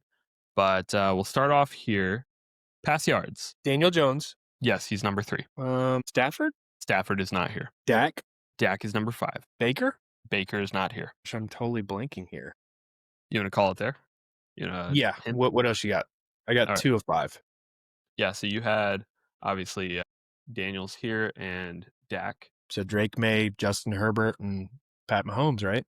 Absolutely. May kind of surprised me there. I didn't realize he was leading the league in pass yards. Yeah, me too. Good for him. Pass touchdowns. Dak. Dak is number 3. I'm hoping we can at least get one of these categories where you get all 5. We'll see. Stafford. Stafford's number 1. Pass touchdowns. Josh Allen. Josh Allen is not here. Caleb Williams. Caleb Williams is not here. Thank you, though. I appreciate the acknowledgement that he's a good quarterback and that he would be up here, though. Okay, I got 2 more guesses. Okay. Darnold. Darnold is not here. Baker. Baker is not here. Jesus, I'm bad. What you It's got? all good. So Stafford, Goff, Dak, Drake May should have been obvious to me, and Justin Herbert. Yep. Absolutely. Essentially the same list. Almost. Yeah, I think the Almost. difference being what Goff swapped out for Mahomes. But yeah, Gosh, almost. I really need to start thinking Drake May more. Elite passer. Apparently. Who do you think's here, though? Most interceptions thrown. Tua. Tua is here. He's number 2. Fields. Fields is not here. Huh. And I think mainly that's just because he hasn't thrown a ton. Yeah. Cam Ward. Cam Ward is not here. Good. Geno Smith. Geno Smith is number 1. So what do I have 3 on the list or 2? You have the top 2. Spencer Rattler. No. I will give you a hint for 3 and 5. They are on winning teams. Wow. Is Herbert one of them? Herbert is one of them. He's number 5. Wow. Okay. And then I don't know who the last one is. All good. Here you go. So Geno, Tua, Darnold. Yeah, Darnold is on here. Who is Bro Ben? Browns and Bengals. Okay. So Flacco. Yep. Okay. Yeah, that's all of them. Okay. Again, I was shocked that Herbert was on That's here. interesting. Yeah. Darnold, I guess that 4-game interception game just broke him. Yeah, that jacked it up. Most times that they were sacked. Okay, let me think here. Geno. Geno's number 4. Fields. Fields is number 5. McCarthy. No, McCarthy's not here. I think he missed too many games with injury. Tua. Tua is not here. Because every time he would get sacked, he would just throw it away and it'd get Bryce picked off. Young. Bryce Young is not here. Okay. Bo Nix. Bo Nix is not here. All right, what do you There got? you go. So Cam Ward. Dang it, that hurts me. Drake. Wow, number 2 in sacks taken? That's crazy. Yep. And Herbert, Geno, and Herbert. Herbert's been on every single one of these. top 5 in every category, even in the bad ones. Yep. Let's see if he's here, though. 4th quarter comebacks. Baker. By the way, I only have 4 quarterbacks here. Baker.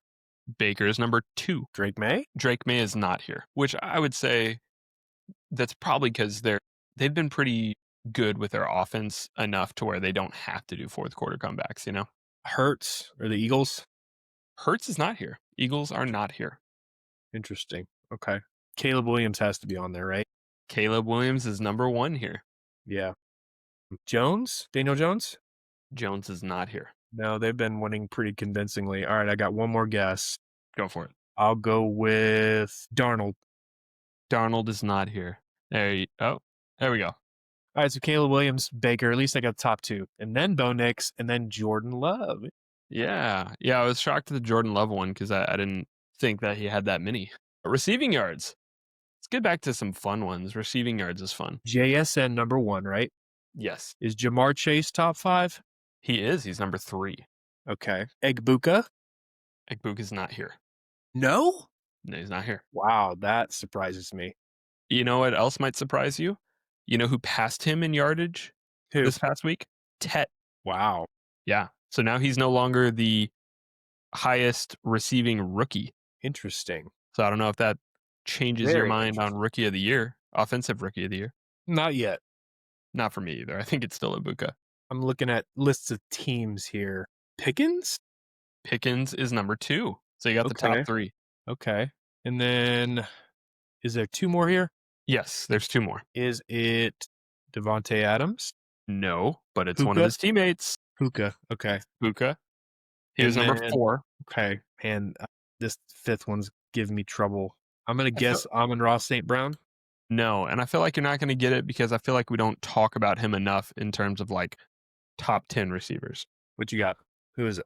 Who do you think it is? Number Drake 5? London. It's Drake London. Yeah. I think he's low key. I think he's a top 10 wide receiver in the league. Yeah. I just don't think he gets It's not the flashy. exactly. But receiving touchdowns. JSN? JSN is not here. Really? He's not. No. All yardage on that boy. All right. I'm gonna guess Pickens Pickens is not here. receiving touchdowns.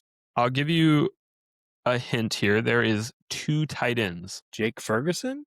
It's Trey McBride Yep, he's number 5. and Kelsey. No, Kelsey's not here. It's not Mark Andrews, is it? It's not Mark Andrews. I'm looking at teams here. I'm looking at teams. You want me to reveal the hint teams? Oh no, give me one more second. Okay, you got it. Tyler Warren? No. Damn it. All right, who All you right. got? There you go. See, at least with receiving and rushing, it's not always, it could be anyone. Receiving touchdowns, so Devontae Adams. Is that Jahmyr Gibbs for the Lions? It's not. Is it Amon-Ra? It is Amon-Ra. Okay. Eagles, A.J. Brown, right? It's not A.J. Brown. Dallas Goedert. It is Dallas Goedert. Yep. Wow, okay, that one came out of nowhere. That was the other tight end. And then Cards, No, Bengals. McBride was Cards. you're right. Bengals is Chase? It is not. Is it Higgins? It is Higgins. Yep. Interesting. Right? Okay. Yeah, Yeah. I would have thought it's Chase Some as well. unexpected ones there. Man, Devontae's so good. Yeah. Most 20-yard plus receptions. So you have 3, and then there are 4 that are tied. So you have Jameson Williams. 7 people up here total. No, Jameson's not up here. I'm sorry. I don't know if I clarified. These are all just for this season. Right. No, Jameson Williams is not up here. Xavier Worthy. Xavier Worthy is not up here. Alec Pierce. Alec Pierce is not up here. Damn. Quentin Johnston. No. Dude, I think I'm totally blanking on this. I think it throws us because me and you talk about it more. 20 yards is really not that crazy, though. I think Yeah. if we extend that to like 40 Maybe yarders, Pickens is on here. Pickens is number 3. Okay. Then I let me think about less, field stretching guys.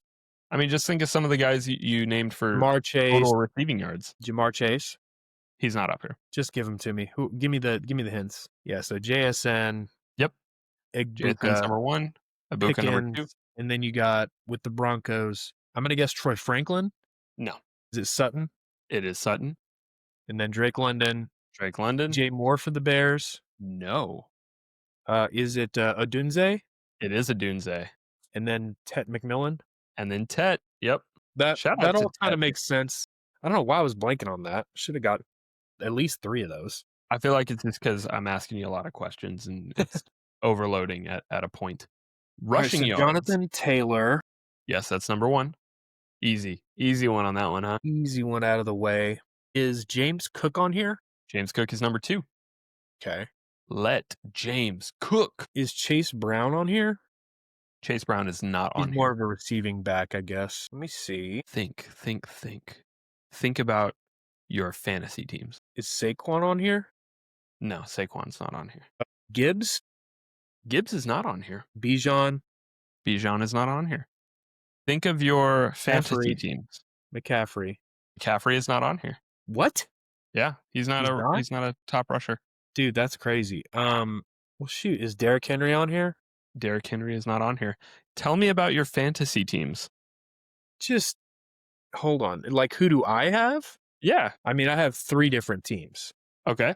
So it's hard for me to remember sometimes. Achan. Oh my God. Achan. Achan. The one guy I've got in all 3 leagues. Exactly. Of course. Oh my God. That's why I mentioned that one. Thank Here, you. you need the teams for the other ones? Is Josh Jacobs on here? Josh Jacobs is not on here. That surprises me. Okay, so Jonathan Taylor, James Cook, Achane. Panthers is it Rico Dowdle? It is. And then Javonte Williams. It sure Wow. is. Yes, sir. Did not expect that. Yeah. What's next? Rushing touchdowns. By the way, we got 6 more. I'm not gonna just completely kill you with this. Only 6. Rushing touchdowns. Hurts. Challen? Yes, he's number 3. He's the only quarterback on this list, if it helps. Jonathan Taylor. Jonathan Taylor's number 1. Think of everybody that you guessed in that last one. Yeah, right. Is There's Achane on this list? Achane is not on this list. I'll give you, I don't know if this is going to be confusing the way I word it, so I apologize in advance. You named 2 people that weren't on this list, or I'm sorry, that weren't on the last list, but are on this list. Saquon? Saquon's not here. Gibbs? Gibbs is number 4. Bijan? Bijan is not here. McCat? No, McCaffrey's not on here. Derrick He's Henry? not. Derrick Henry is not on here. Okay, what do you got? I'm terrible at this. It's all good. I think these are fun. I think So you're- Jonathan Taylor, Josh Jacobs, James Cook, David Montgomery, and Javonte Williams. No. So you had already guessed 3 and 4. It's Josh Allen and Jahmyr Gibbs. Duh. Yeah. So but stupid. then number 5 is Javonte. Good Lord Almighty. Okay, here's a fun one. Longest rushes. So this means that who has had the longest rushes from scrimmage this year? Jonathan Taylor. Jonathan Taylor's still number 1 here. Is Bijan on this list? Bijan is. I think he had that one in prime time where it was like a 70-yarder, 71-yarder or something. I don't know that this is true, but is Gibbs on the list? Gibbs is. He's number 3. What about Achane? Achane is not here. I think you might need the hint for the rest of them. Yeah, go ahead and give me the hints. So you got the top 3. Jameson Williams might be one of the Lions. No, Then it's Montgomery, right? it is Montgomery. Ravens. Now the Ravens one is going to shock you because it's Is not that Justice Derrick Henry. Hill? It is Justice Hill. Yeah. He had that one long run early in the season. Mhm. Jags, didn't ETN have one really baller game? ETN, yep. And then Cards, was it James Conner? It's not. It's not. It Sam is Knight? DeMarcado. DeMarcado. Okay, yeah. Yeah. That makes sense too. And I got those mixed up. DeMarcado should be aligned with Cards, not with Jags, but yeah. Gotcha. Interesting. Yeah. Most 20-yard rushes. So Jonathan Taylor's going to be here. Jonathan Taylor's number 2. I would guess Bijan's on here. Bijan is not on here. Gibbs. Gibbs is on here at 3. Sorry. There are 3 that are tied for 3rd. So it's 2 guys and then 3 others. Achane. Chan is number 1. Is Henderson on here? Henderson's not on here. I don't think he's been playing like in a starting role long enough. Yeah. But he has had some pretty quickly already. Javonte Williams? No. Josh Jacobs. Okay, what do you got? I give up. So Achane, Jonathan Taylor. Jets is not Breece Hall. It's got to be Justin Fields. No, that's Breece Hall. Wow. Okay. Yeah. Lions is Gibbs, and then Seahawks is, Who is it? Out of there I too. guess, Kenneth Walker. It is Kenneth Walker, yeah. Okay, yeah. Interceptions. So this Thrown one, or intercepted? intercepted. And you know what? I'm going to give it to you right off the bat. I'm going to give you the names. You got to tell me who the teams are. Perfect. Kevin Byard used to be on the Titans. Is he still? He is not. Falcons. He's not. Dude, I don't know any of these. I'm terrible. That's totally okay. But it gave me a chance to flex about the Chicago Bears defense because look at that, man. Look at that. That is 3 impressive. out of the top 4. That is impressive. Yeah. And then there's 12 tied in 5th that have like 3 interceptions. Yeah. Wow. That one's honestly just funny more than anything else. Next, I believe we have tackles. Okay, this is going to be a good one. We could do similar situation where I can give you the names if that would be better. I feel like if I give you, I don't know if the team. Give me the teams and I can guess the names. I'm going to try. I think you'll get 2 people here. Shit, maybe not even that, man. These are hard. Like I would not have gotten these. Is Crosby one of them? Crosby is not here. It's not Abdul Carter, is it, for the Giants? It's not. I believe all these guys are linebackers, which I feel like those are the least big play guys, right? Yeah, Linebackers. I don't know. I don't know.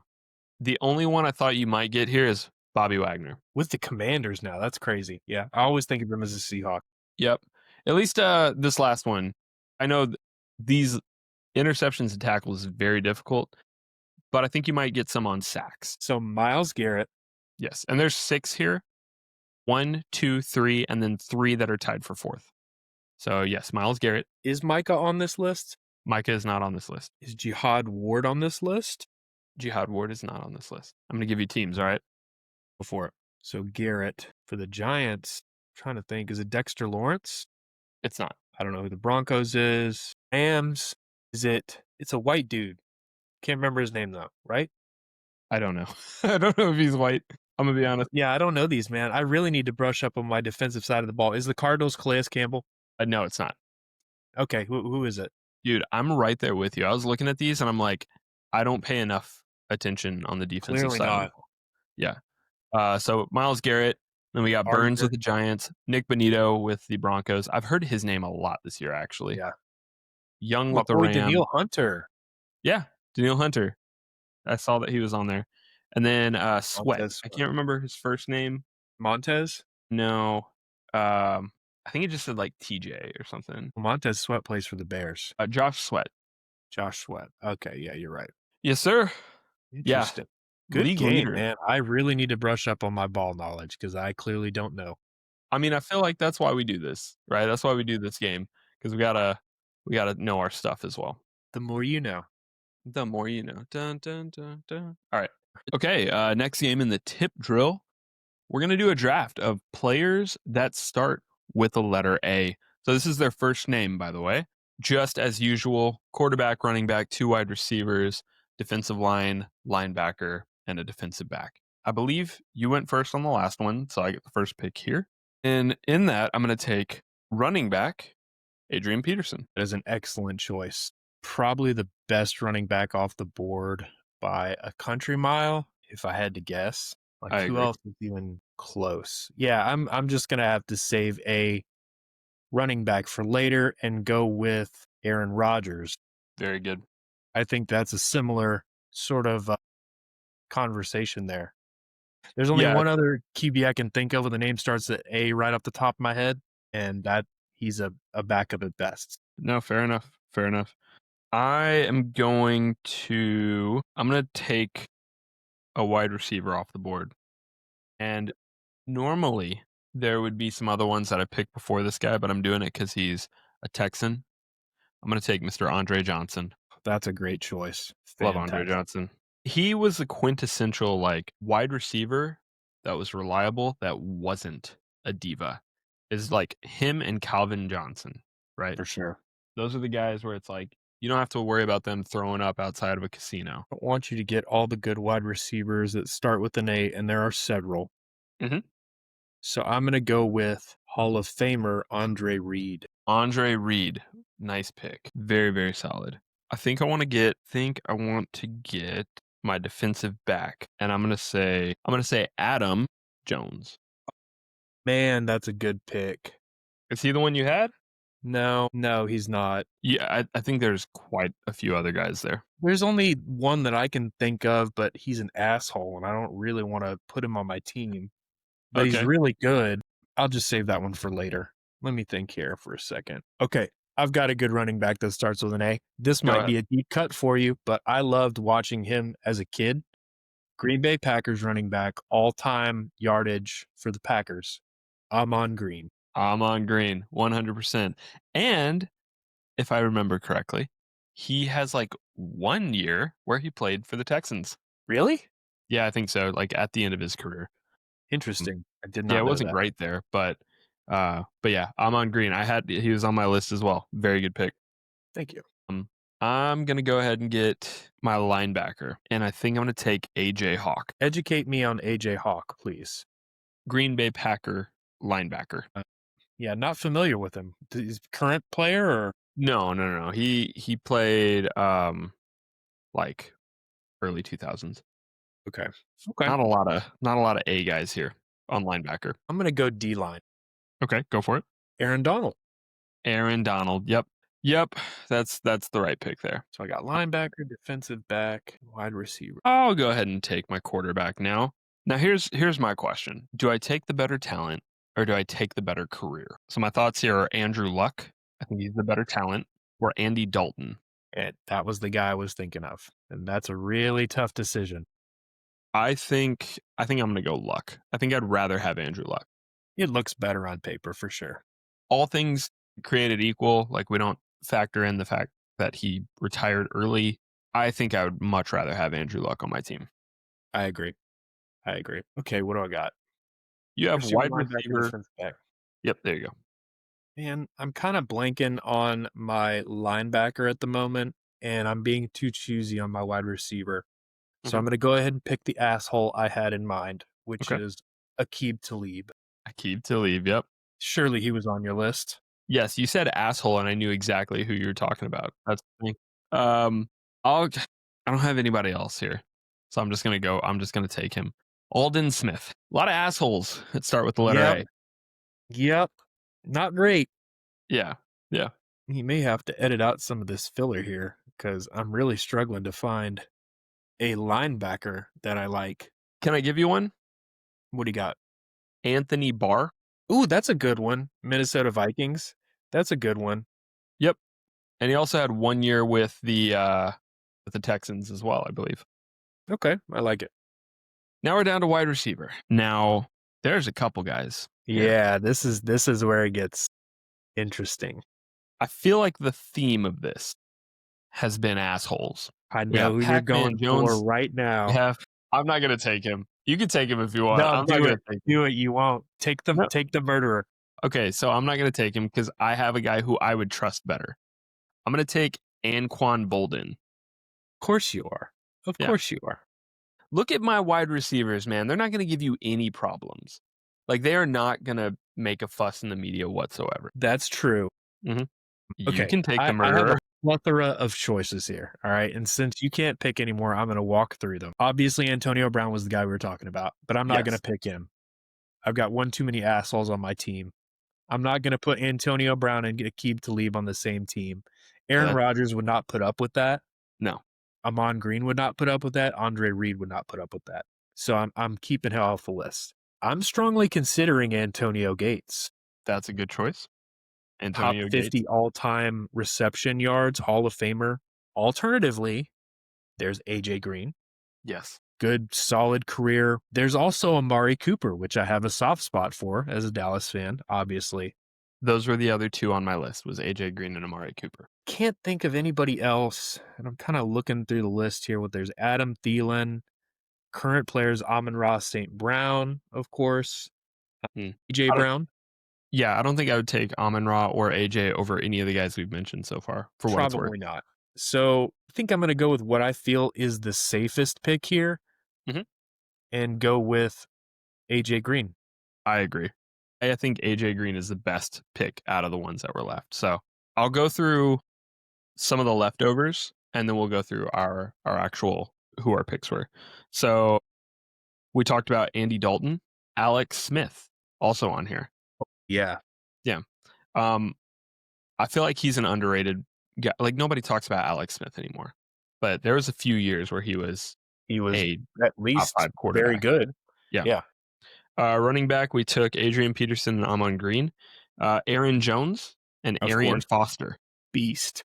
Yeah, yeah.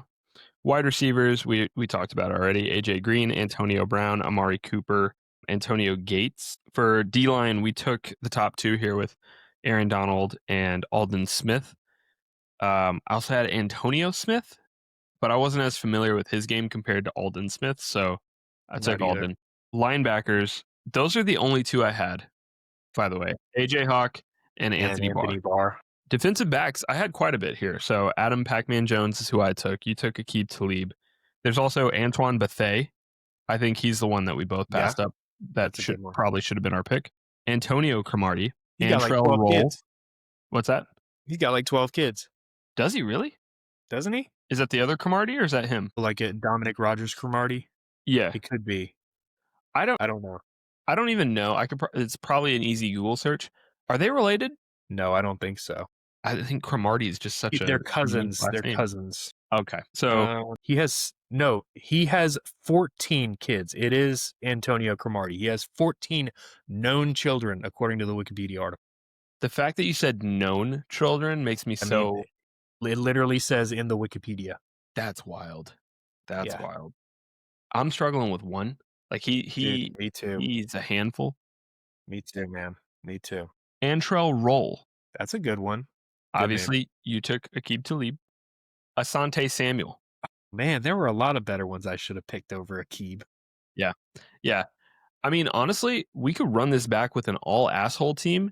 Rogers, Peterson. Then wide receivers, we could take Antonio Brown. I don't know who our second wide receiver would be.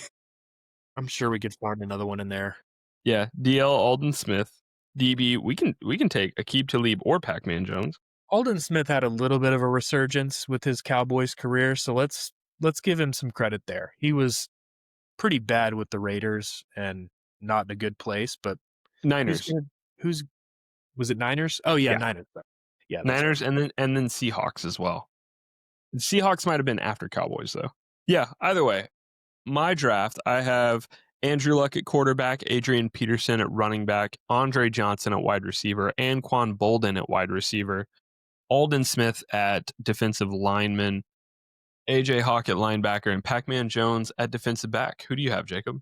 I've got Aaron Rodgers handing off the ball to Amon Green. Man, that's a Green Bay backfield. Andre Reed and AJ Green catching passes. 2 Greens on my team. Aaron Donald, one of the best defensive tackles of all time. Anthony Barr, and then Aqib Talib on Solid. the defense, Solid. the secondary. Both good teams. I don't know that anybody particularly has the edge here. I think it comes down to preference. We've done this before where one of us will have a better offense and one of us will have a better defense. I think you have a better defense. I think I have a better offense. I think I agree with that. Actually, I don't know because of Rodgers. Like, I think Rodgers could do more with Reed and Green than Luck could with Johnson and Bolden. But that's not for us to decide. That's for the commenters. What do you think? Who do you think? Let us know. Last game we have here, and this one will be fun. It'll be like we can do this one fairly quickly. I know we're running a little long here. This is going to be called Give One Word. And I'm just going to show you things that have to do with the game. It could be a player, it could be a team, it could be a concept. You're just going to give me one word. Okay. All right. First up, Aaron Rodgers. Old. That I agree. Yeah. He just looks old when he's out there on the field. Yeah, man. There are times where I'm like, man, he might just kind of fall apart on the field. Even his running now. I mean, he's never been a great runner, but he's looking rough. It looks worse than when Peyton was bouncing around. Yeah. Yeah. San Francisco 49ers. Enemy. Okay, that's a good one. That makes sense for you being a Cowboys fan. For me, I want to say I think I just want to say like color scheme or maybe just color. I don't know why. I think the thing that immediately whenever I think of the Niners, I'm like, man, they have a badass color scheme and logo. Like I know the logo is not much, right? But there's something about it that's just so classic. The color. I agree. Offensive lineman. Big. Going simple on that one. I appreciate that. I love that. Big. Yeah, I would also like for me, I'm thinking like not underrated because that's not the right word. What's a word that could describe like this is really what determines a good offense, right? Like pinnacle or yeah. Apex. I don't know. I'm sure there's a better word. Yeah. But I get what you're saying. Like absolutely. They're the core of your team. If the offensive line is good and strong, they're foundation, maybe. Foundation. That's a good one right there. Foundation. Jameis Winston. There are like 3 that come to mind, but for some reason, crab legs. Crab legs. Oh my god! Should we just? And I know that might be 2 words, but let's just call it one word. But crab legs. They had the we should just end the pod crab early legs in his pockets or whatever. I was just gonna say fun, but you know what's fun? Crab legs. So crab legs, and they're delicious. That's funny. That's the first thing that comes to your mind. I love that. It's such a weird thing. Dome stadiums. Weak. Weak. Lame. Soft. I love Football's open air meant for the stadiums. elements. Hell yeah. Green Bay, Pittsburgh, Buffalo, well, the current stadium. I know they're moving to a new one that's gonna have a wait, is it gonna have a dome? Is it gonna have a cover? I can't remember. Either way, I like that better than ones that have a dome. I think AT&T is great, but the roof should always be open unless there's severe inclement weather, like even in the rain and stuff, because that dome covers all the stands. It's the field that gets subject to the weather. Yeah, it's Same with the Texans. Like, there's yeah, plenty of times where they could have that open and they just choose not to. Even on yeah. a beautiful day, they Like, just what's the don't have it point in open. having the dome if you're? I mean, I understand it's Texas, things get hot and stuff, but Yeah. If it's retractable, let it retract. yeah, exactly. Sean McVay, Offense, genius. That's what yeah, I was gonna that's say. that was Yeah. the second one. Just an Yeah. offensive-minded genius. Jamar Chase, Elite elite. I hate the one that I'm gonna use. Silver. I think he's always silver. gonna be second best. You think so? I think so. Yeah, I think it seems like every year, like, sure, maybe he'll have a yardage year that's better than Justin Jefferson. But if you told me right now, like, hey, who do you want to win one game? Or who do you want to start your franchise? Or who do you want for one season? I'm going to take Justin Jefferson in every situation.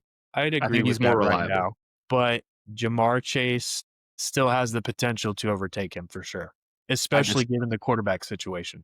okay, sure. Yeah, yeah. That's the only thing that can sway me from Jefferson, especially if they decide to keep working this JJ McCarthy experiment. That's fair. But if in a completely fair In a situation, vacuum, in a in a vacuum, vacuum, yeah, for sure. I agree. Carolina Panthers, Middling? middling. That's a good one. Yeah. I was going to say young, and I don't mean that in the sense of Bryce Young. I just, because this works twofold, because they are, I think they're the second youngest franchise behind the Texans, who have only been around since '02. But there's just something about this team that always feels still like an expansion team. Like, Yeah, I I get feel you. like there's no history here. It's boring.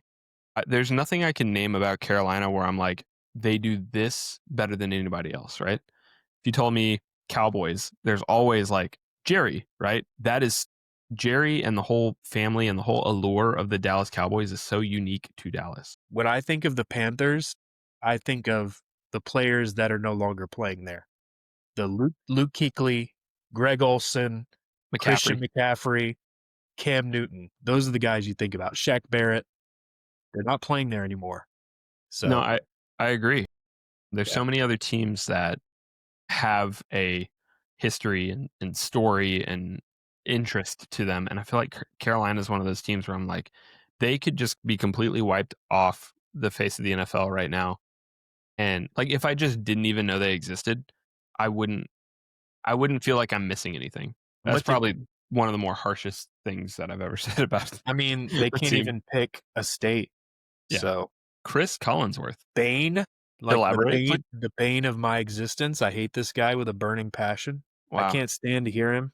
You know what he would say to that? He would say, "Now here's a guy that doesn't like the sound of my voice." I legitimately think 9 times out of 10, I could jump off the couch and do a better job commentating a football game than Chris Collinsworth does. See, that's why I put that one in this list, because I Just for mean, there's me. a lot of good things about football. I had to put one in that you disliked. Yeah. Sam Darnold. You know, I got to say ghosts here because I'm still Ghost. not over the whole seeing ghosts thing. Mm, I still think about that and that kind of gives me pause. Like, I'm still not convinced, like we said earlier, about Sam Darnold. yeah. We'll see. It's like he's almost at the career revival point, Right. right? I think, He needs to keep doing it consistently to yeah. convince me. Minnesota, when he was with Minnesota, showed us that it's possible. And getting to here, leading this very strong Seattle team, shows that he's still on that upward trajectory. For But sure. there's just something there that's still lingering that we're like, Yeah. I don't trust it completely yet. Turf fields. Ban? Ban? I don't think they should play on turf. You think they should play on real grass? I think they should play on real grass. I think it should be a requirement. Yeah. Did you happen to see the setup that they had for the international game in Spain? It's Real Madrid's field. They grow it completely underground, and it is a real field. It is beautiful. The way that the care that they give to that soccer pitch. If we did just half of that, we would have much better field conditions. Like we've I don't talked about. understand why, and it's not just the NFL, it's the NCAA too, has had issues with field conditions for years. And it seems like for the past decade, there's no player that comes out and says, "Yeah, I love turf." They're either ambivalent, don't care, or they freaking hate it. And there's reason to hate it. And there's data that shows that injuries happen more frequently on turf. And if the NFL really gave a damn about the player safety, like, they proclaim they do with all you know, the Guardian helmets and, protecting the quarterback and protecting defenseless players and all that, this should be an easy thing to fix. They should be playing on natural ground. That's what the players practice on. That's what the players grow up playing on for the most part. It just, I don't understand why we go through extra effort to have these players playing on a plastic field For vanity, really. for vanity. It's stupid. I agree, and I've personally played in high school. I had the opportunity to play on turf. I want to say like 3 or 4 times. Every single time it sucked. It feels like you're playing on concrete, right? And there's like a carpet over the concrete. Worse than that, in high school, for a 3A high school in Texas, which is, if you're not familiar, they don't Right. get a ton of money. They can't just, do a bunch of things. We didn't have turf cleats. We had to use our regular cleats on a turf field. So we were looking stupid, slipping and sliding all over the Slipping place. around. It's crazy. That's so dangerous. Yeah, it I Not to don't like mention turf the field. exposure to microplastics. Yeah, absolutely. Helmet visors. Badass. See, we were just talking about vanity for bad. This is vanity for good. I Exactly. love helmet visors, and I think they provide an advantage, right? Like especially for quarterbacks, if you can't see, like you can't read the eyes of the quarterback.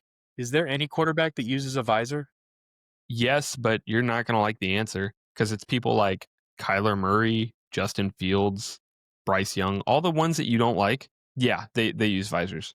Like I know Murray uses a visor for sure. Yeah, I mean, I think it's cool when a running back or a wide receiver has a visor on. Basically, any other position Skill other players, yeah. than like O line or quarterback. Could you imagine? I've never seen an O line wear a visor, but that'd be kind of funny. Okay, I just had a thought, like a Yeah. vision.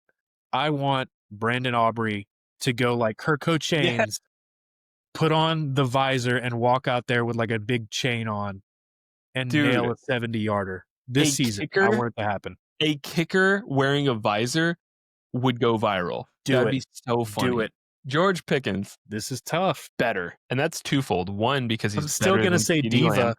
I You're know that's okay. not fair to him right now, but he was so much time with the Steelers as a diva. He spent so much time with that image than he has being a Cowboy and being good and being relatively quiet, that I still think, similar to Sam Darnold, I probably need to see more of this to Mhm. convince me he's not one of those guys. I'm gonna say better, and that works 2 ways. One, because I think he's better than CeeDee Lamb. Oh, I know that might be I know that might you be are dead wrong. blasphemy. Give it some time. Give it some time.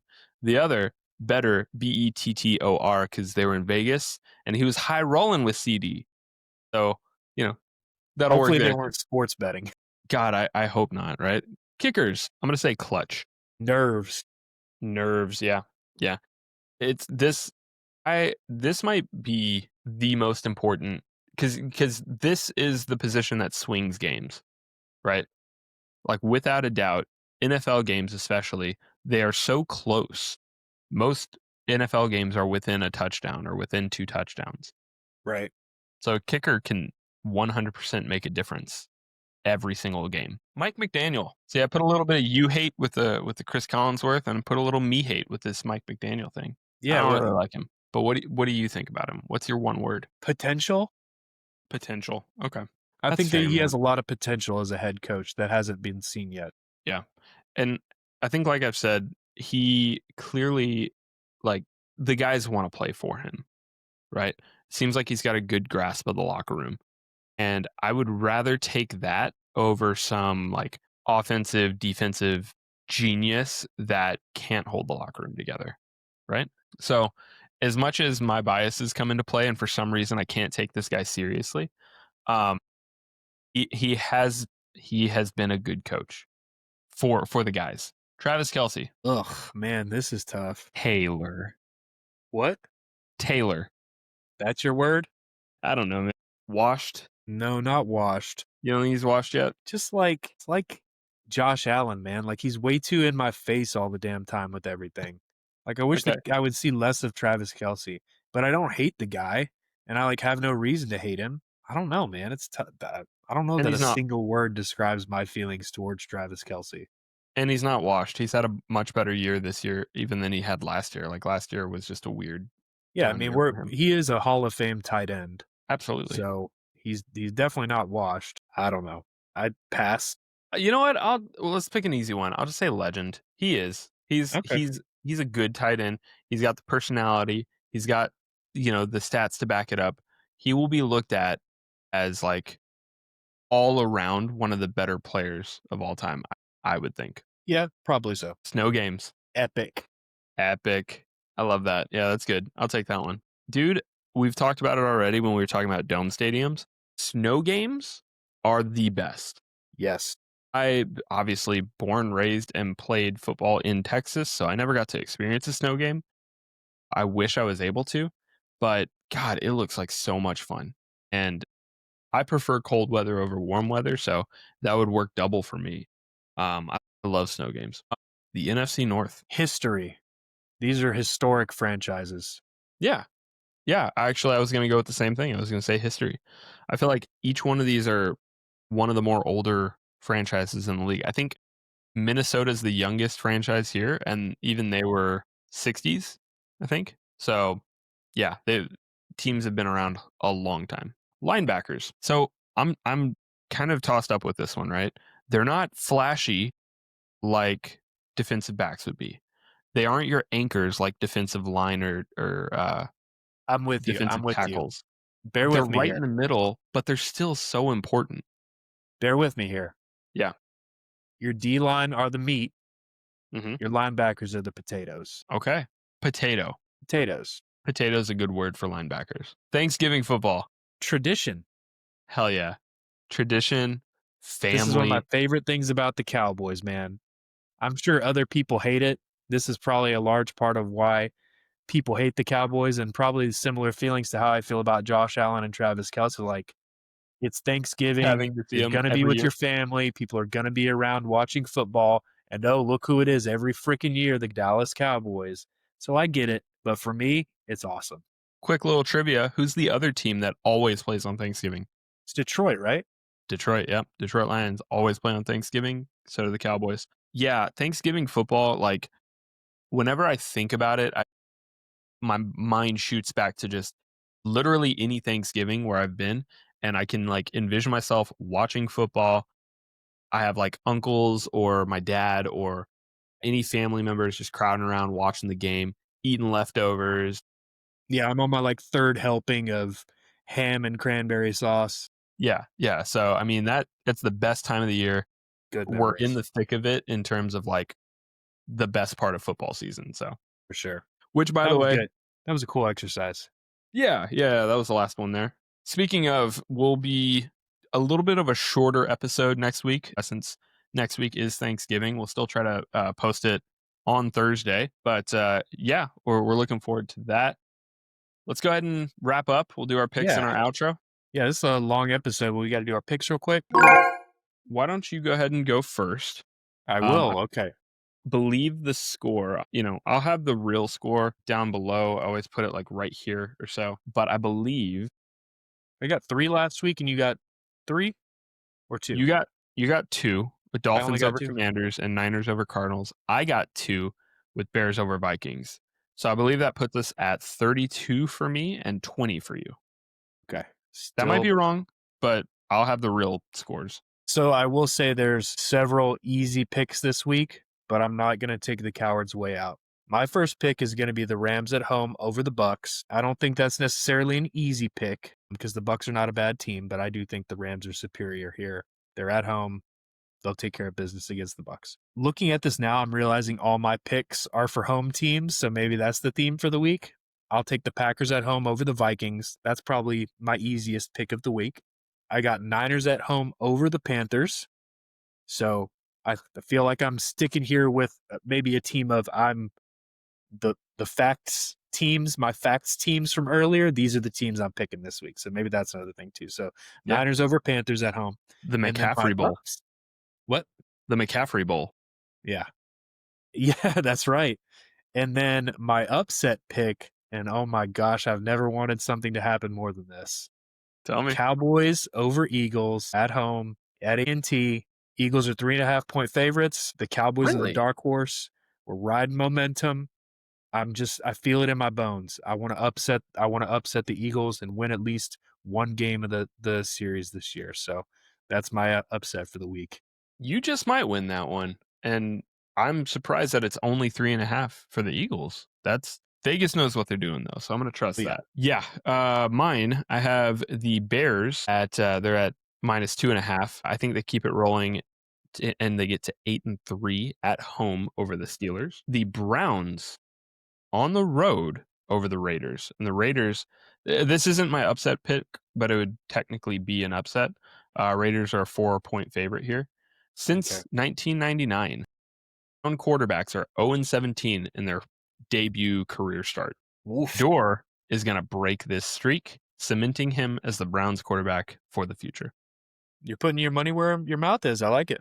I am. I'm going to take the Falcons on the road against the Saints. The Saints are a 1.5-point favorite. And then my upset, dude, for our upsets, we're both homers. I'm taking my Texans at home over the Bills. The Bills are a 6-point favorite tonight, Thursday night. So I think they're going to get it done. I think this is going to be the trajectory that helps us, power the rest of the season and finish strong. Maybe this is the part of the season where like there's some good things about our teams that we're hopeful for, but also like our dreams haven't been crushed yet.